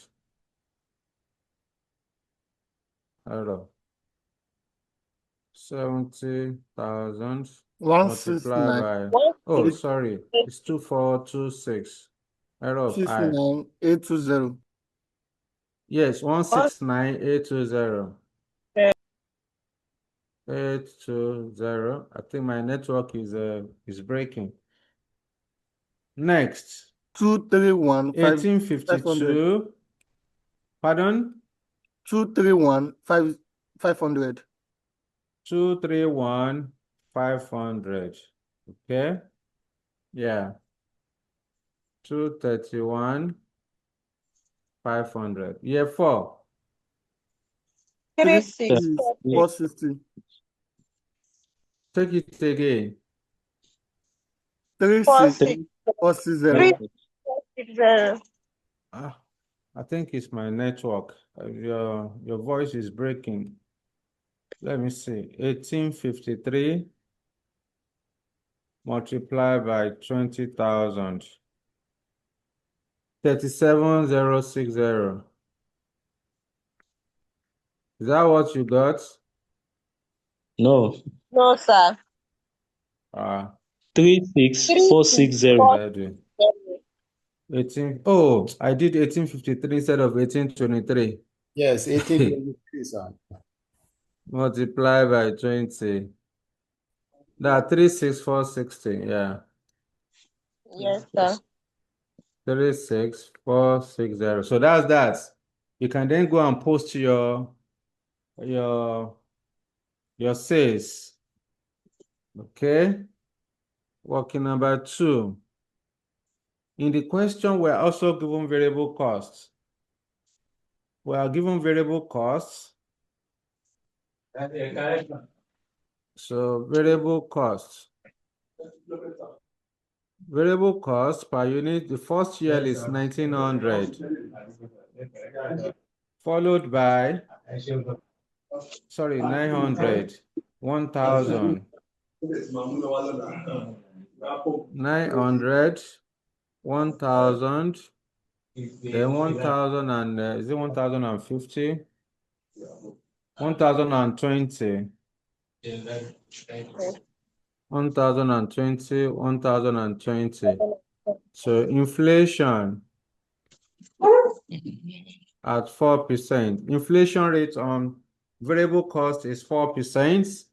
So variable cost is also in current value terms. So that will be 1.04 raised to power 1, raised to power year 2, raised to power year 3, raised to power year 4.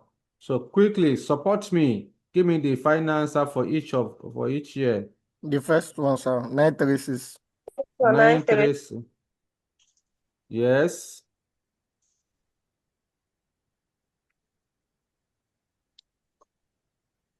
The second one, 1080. Oh, yeah, now.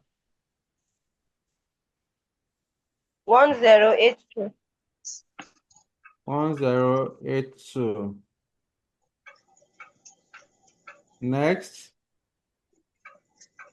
1147. 1147.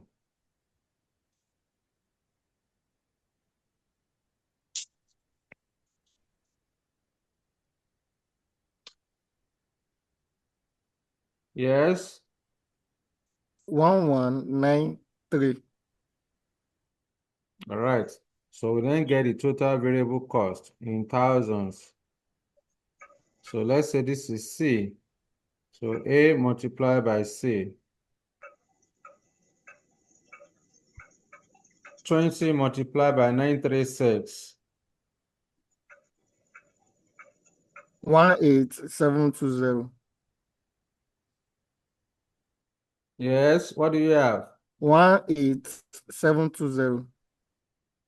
18720. I think I've done for year 4, which is 23.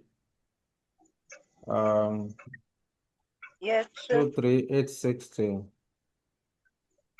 Yes, give me the numbers. So what is the quantity for year 2? Year 2 is 70,000. Just say 70 multiplied by 1082. 75740. Take it again. 7540. Oh, I didn't get you. The line is breaking. 75740. 75740. Okay. Then year 3. 125 multiplied by 1147. 143375. Take it again. 143375. 375. So let's go and post. You call the numbers for me. Our sales is 42,000 in year 1. 42,000 in year 2. What do we have?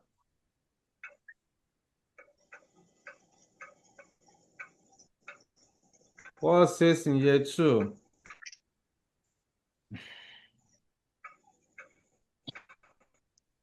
169,820.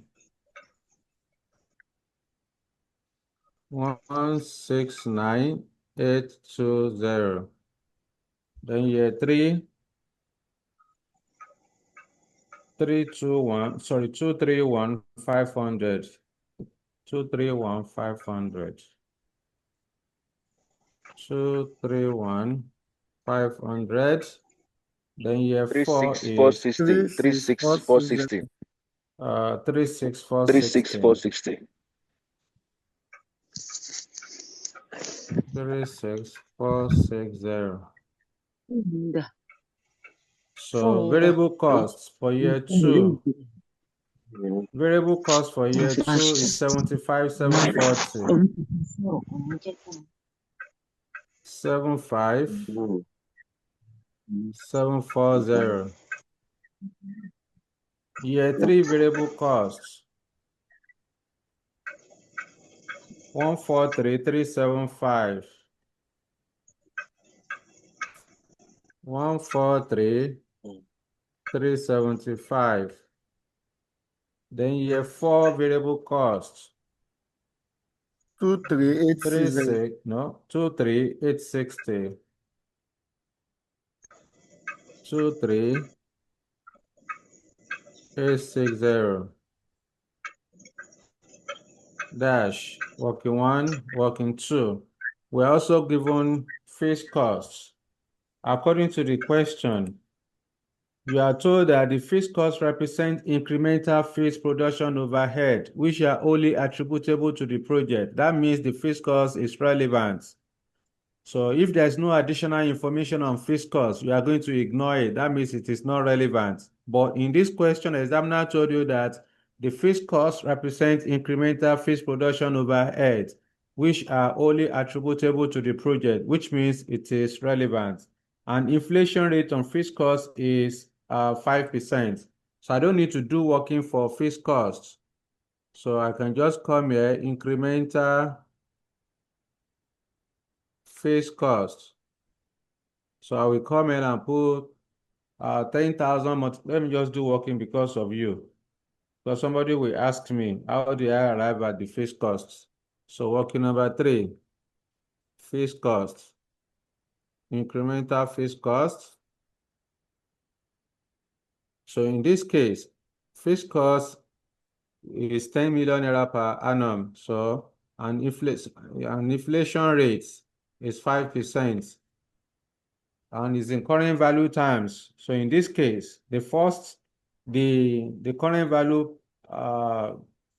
is 10 million naira. So I'll then say 10,000 multiplied by 1.05. Inflation should start from year one. So that's 10,500. 10,500. 10,500 multiplied by 1.05. 11,025. That's 11,025. What you have in the calculator multiplied by 1.05. 11,576. 1.05 equal. That's 11,576. What you have in your calculator multiplied by 1.05.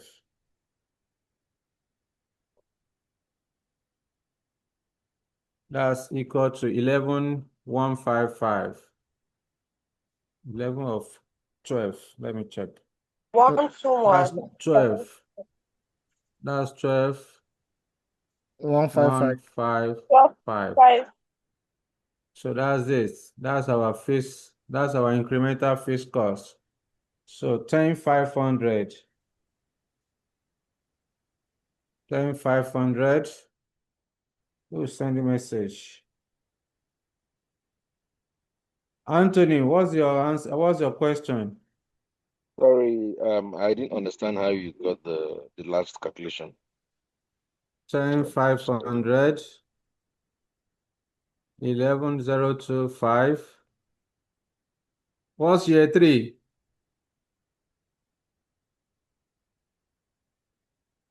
What's year three fixed cost?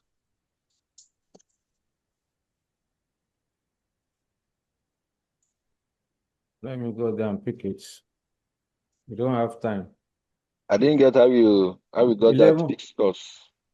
Can hear me? 11,576. 11,576. 11,576.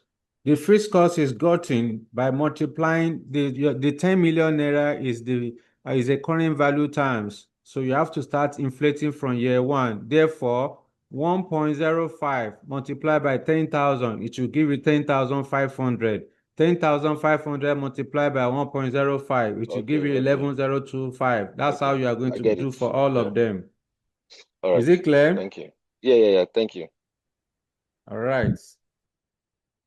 So let's go back to the question and check in case we have other relevant cash flows. I think that's it.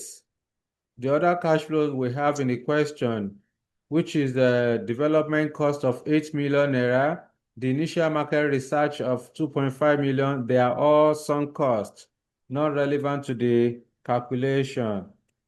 At this point, we need to determine profits. Quickly, let's add it up. Let me do for year 4 while you do the others. 36,460 minus 23,860 minus 12,155. That's 445. What do On you year have? 1, sir. Yeah. 3780. What do you have, year 1? 3780. No, a one is 12,720. 12,720. Okay. Year 2, year 3. Oh, maybe she's seen this one as 19,000. It's not 19, that's 10,000. Year 3. It's time 5. 3, sir. Year 2, Year 2, 83,000. 83 is 055. 83055. Year 3, nko.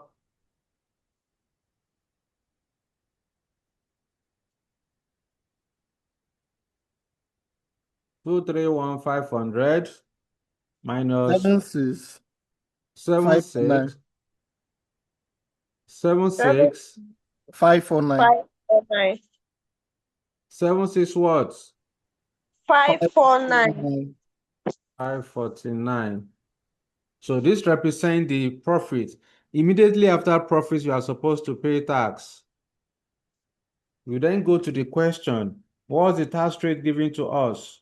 According to the question, we are given tax rate of 30%, and we are told that tax is paid in arrears. So here is 30%. Therefore, since tax is paid in arrears, that means the profit of year 1 should be taxed in year 2. I would then say 12,720 multiplied by 0.3 equal to 3816. So 3816. The profit of year 2, which is 83055 multiplied by 0.3. That one will be taxed in year 3, which is 24917.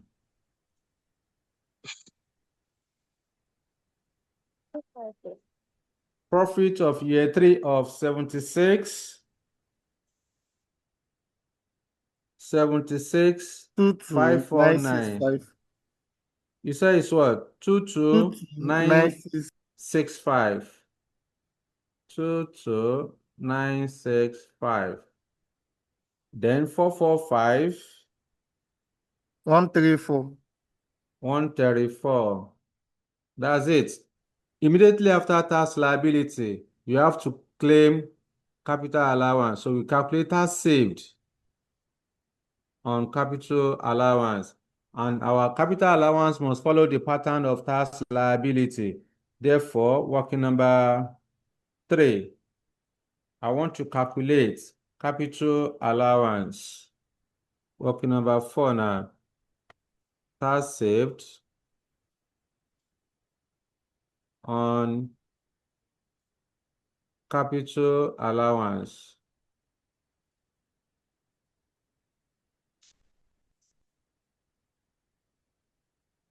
So I will then go to the question, how am I going to calculate my tax saved on capital allowance?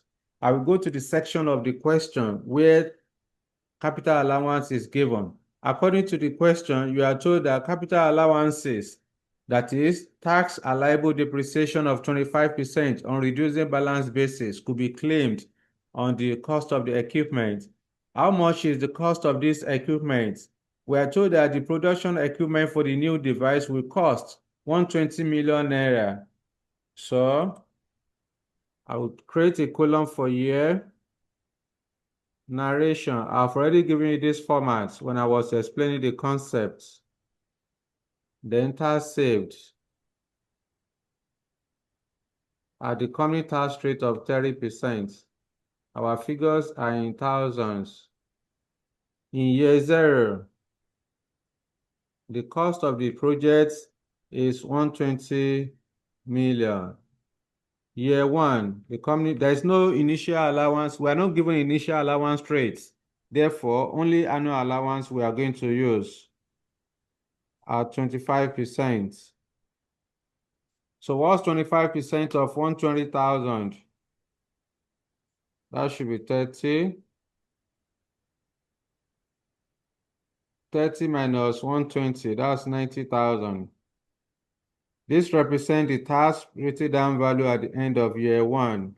I will move to year 2. Annual allowance on reducing balance basis. So what's 25% of 90? Right? 22,500. 22,500. I guess it's my network. That's why I couldn't hear you guys clearly. 22,500. 22,500, yeah. The difference would then be 67,500. This represents the tax rated down value at the end of year 2. You then move to year 3. Annual allowance at 25% of 67,500. What do you have? 2250. 20 what? 250. 2250. 2250. Okay. So what's the difference? 37. That will be 47,250, Abi. This Yes, sir. represents tax rated down value at the end of year 3. Remember, the useful life of this equipment is 4 years. So in the final year, which is year 4, you are supposed to compare the written down value with the sales proceed, whether it will result in balancing allowance or balancing charge. So I will then come here, sales proceed.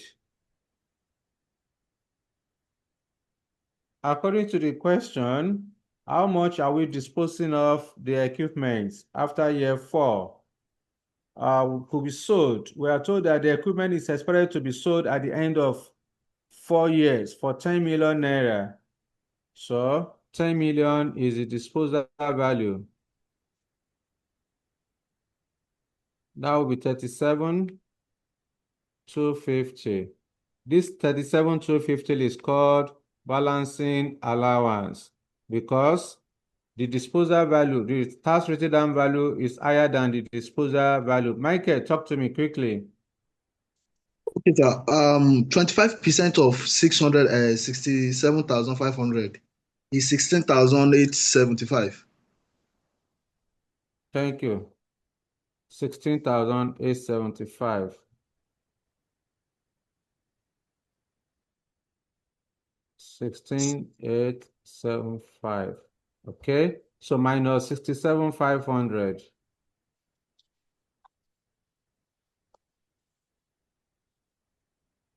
Minus 67,500. 50,625. Let me 67. 50,625.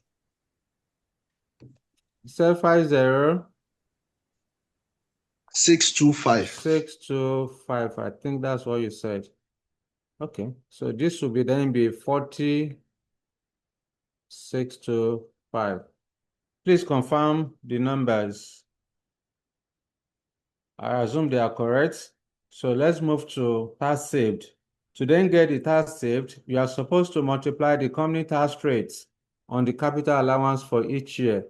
Therefore, 30%, 30,000 multiplied by 30% will give us 9,000. 22,500, 22,500 multiplied by 0.3 equal to 6,750. Year 3. Capital allowance is 16,875. Is it 875? 5063. Yeah, 875. 875 multiplied by 0.3 equal 5063. 5063. Then 30% of 40,625 multiplied by 0.3, that's 12,188. 12,188. So I can then add it up to get the total tax saved. So this will give me total tax saved, TTS. Maybe when I get to net cash flow, we are going to stop because the time is already over. I don't want to. Yes. What's the total? 33001. Is it 33,000? Yes, sir. Yes, sir. Let me confirm. 001. Okay. So total tax, okay, that's rounding. So total you can't claim more than the capital allowance you are supposed to claim. So to confirm that you have not claimed more than what you are supposed to claim, you then use this formula this is the maximum capital allowance claimable. So total tax saved should be cost minus scrap value multiplied by company tax rates. So in this case, 120,000 minus 10,000 multiply by 30%. So this will give us 33,000. So that's the maximum we can claim. But when you look at our numbers, it will be over by 1. Therefore, we can reduce this one to 7. You can't claim more than what you are supposed to claim. So let's go and post 9,650. 9,000. Here is 9,650. Yes, for year 3. What do we have? Year 3, we got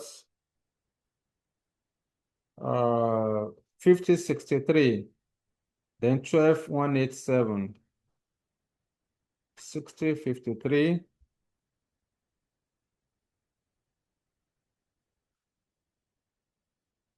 Is this 6053?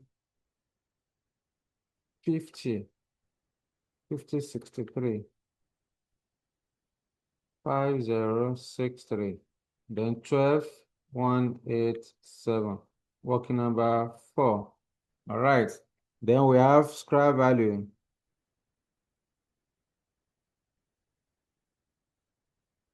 Scrap value is 10 million.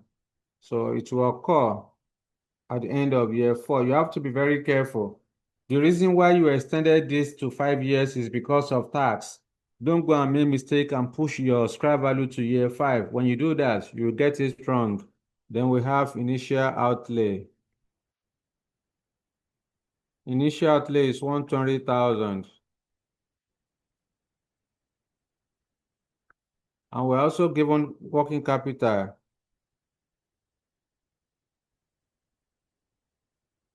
After net cash flow, we stop. So that I don't want to drag you too long. Some of you have disappeared. No worries. So let's go and read the information about working capital. According to the question, we are told that additional initial investment of 20 million will be needed for working capital. So, and we are told that working capital will be affected with 3% inflation rates. Okay, so let's go and calculate working capital. Working number 5. Working capital.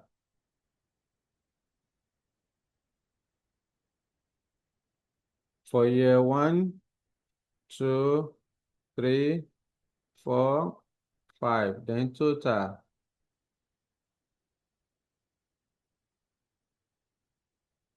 So examiner has given you a working capital of 20 million naira.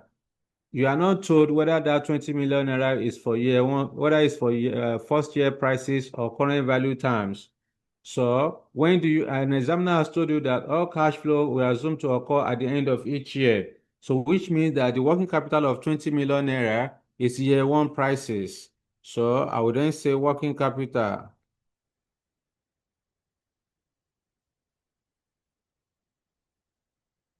$20 million, so that's 20,000. And we are told that it will increase by, let me use primary school method. Or let me use the one that is faster, no time. So since the working capital of 20 million is for year 1 prices, inflation should start from year 2. I would then say 1.03. Inflation rate is 3%. So 1.03 multiplied by 20,000. That will give us 2,600. Let me reduce this at 3% inflation. Then 2,600 multiplied by 1.03 equal to 21,218. 21,218 in your calculator multiplied by 1.03. 21855. 21855. No year 5, it's year 4. Okay, So you can see that our working capital has increased from 20,000 to 21,855. Therefore, we need to determine incremental working capital. The first year working capital is 20,000. 20,000 has increased to 2,600, difference of 600. 2,600 has increased to 21,218, difference of 618. 21,218, 21,218 minus 21,855. That's 637. 637. 21,855 minus 0 will give us 21,855. Therefore, the rule says that working capital should be treated as a cash outflow in the year before the year of occurrence and then recover fully at the end of the useful life. The one that occur at the end of year 1 should be treated as a cash outflow in year 0. 600 cash outflow in year 1, 618 cash outflow in year 2, 637 cash outflow in year 3. Then the 21,855, which is the maximum working capital, should be recovered at the end of the useful life, which is year 4. That's our working capital. Let's go and post. Give me additional 5 minutes just to round it up. All right, so 20,000, then 600. 20,000, here is 20,000. 600, 618, 637, then we recover 21,855, working number 5. So at this point, we then determine our net cash flow. Here is 140,000. Net cash flow. So we have 3 lines just to complete the NPV so that we don't come back to NPV next time. In our next class, we just do internal rate of return and then discounted payback period. So 12720 minus 600 equal to 12,120. Next, 83,055 minus 3816 plus 9,000 minus 618 equal 87,621. Next,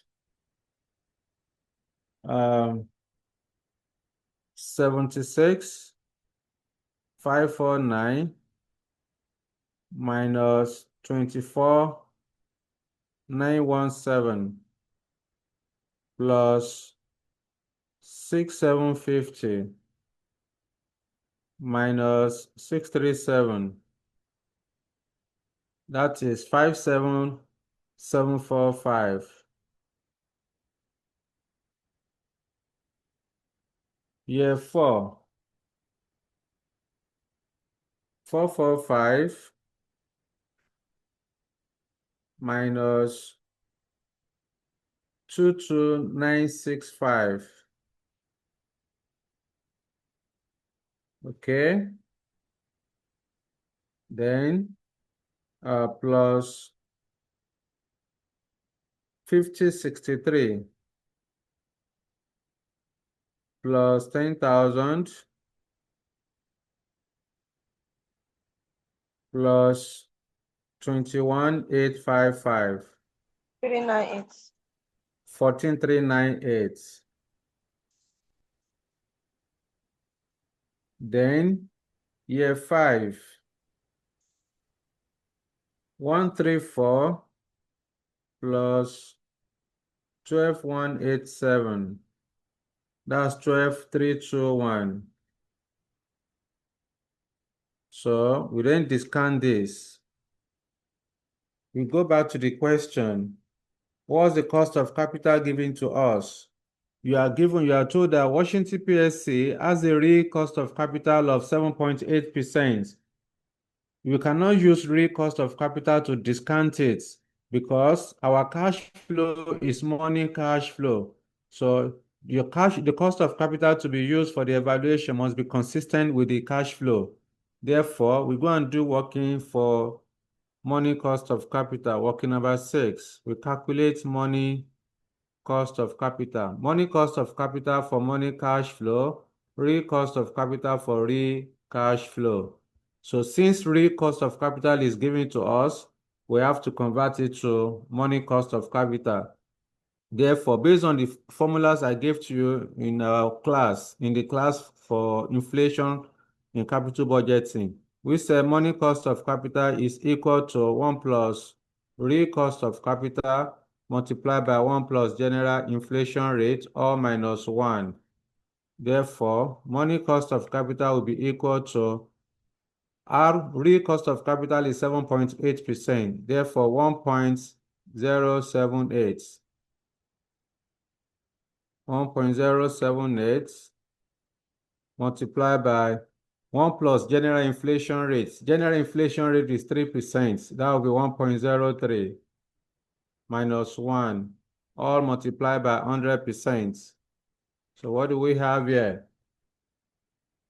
1.078 multiplied by 1.03 equal minus 1 equal multiplied by 100% equal to 11.034, approximately 11%.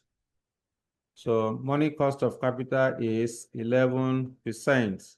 You see the way we are making the adjustments? That's what examiner is expected of you. Therefore, discount factor at 11% for year 1, for year 0 is 1. 11% for year 1 is what? 1.11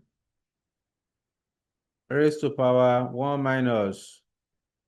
That's 0.901. Then for year 2, 1.11 raised to power 2 minus. That's 0.813, 812. In year 3, 1.11 raised to power 3 minus 0.731. Year 4, 1.11 raised to power 4 minus 0.659. Year 5, 1.11 raised to power 5 minus equal 0.593. You then calculate the present value. So here is 140,000. Then I'll bring out my calculator. 12,120 multiplied by 0.901 equal to 10,920. Year 2, 87,621 multiplied by 0.812 equal 71,148. Next, year 3, 57745 multiplied by 0.731 equal 42 2, 1, 2. 4, 2, 2. 4, 2, 2, 1, 2. Then you have 4. 1, 4, 3, 9, 8. Multiply by 0.659 equal to 9488. The last one, which is 12, 321, multiplied by 0.593 equal 7306. So we then get the NPV. NPV is the difference between the present value of cash inflow and the present value of cash outflow. Working number 6. All right.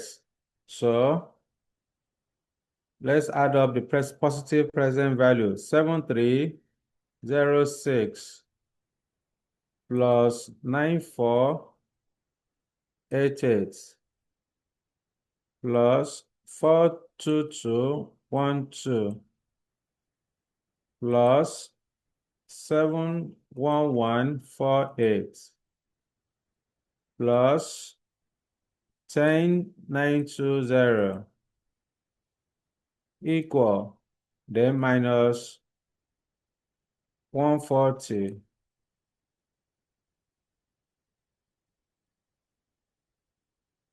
There is error somewhere.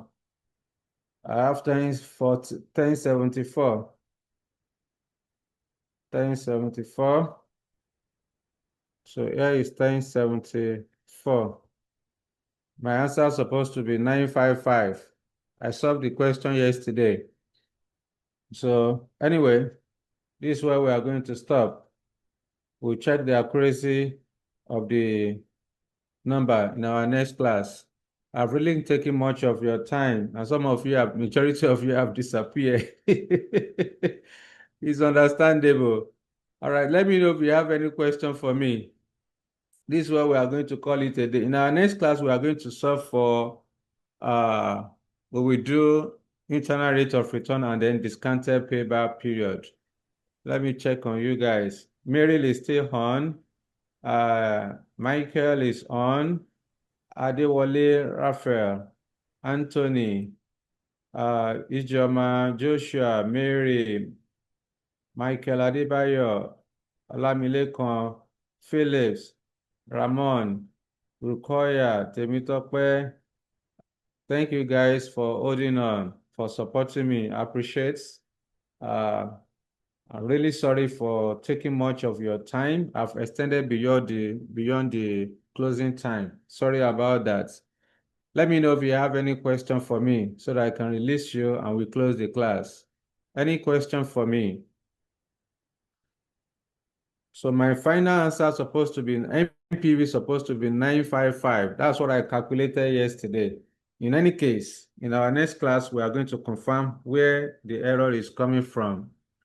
Okay? Yes, So sir. in the absence of no further question, I want to say thank you to all of you. I will see you next week by the grace of God. Good night, everyone. Nice one. Thank you. Good night, sir. Good You're night, sir. welcome. Good night.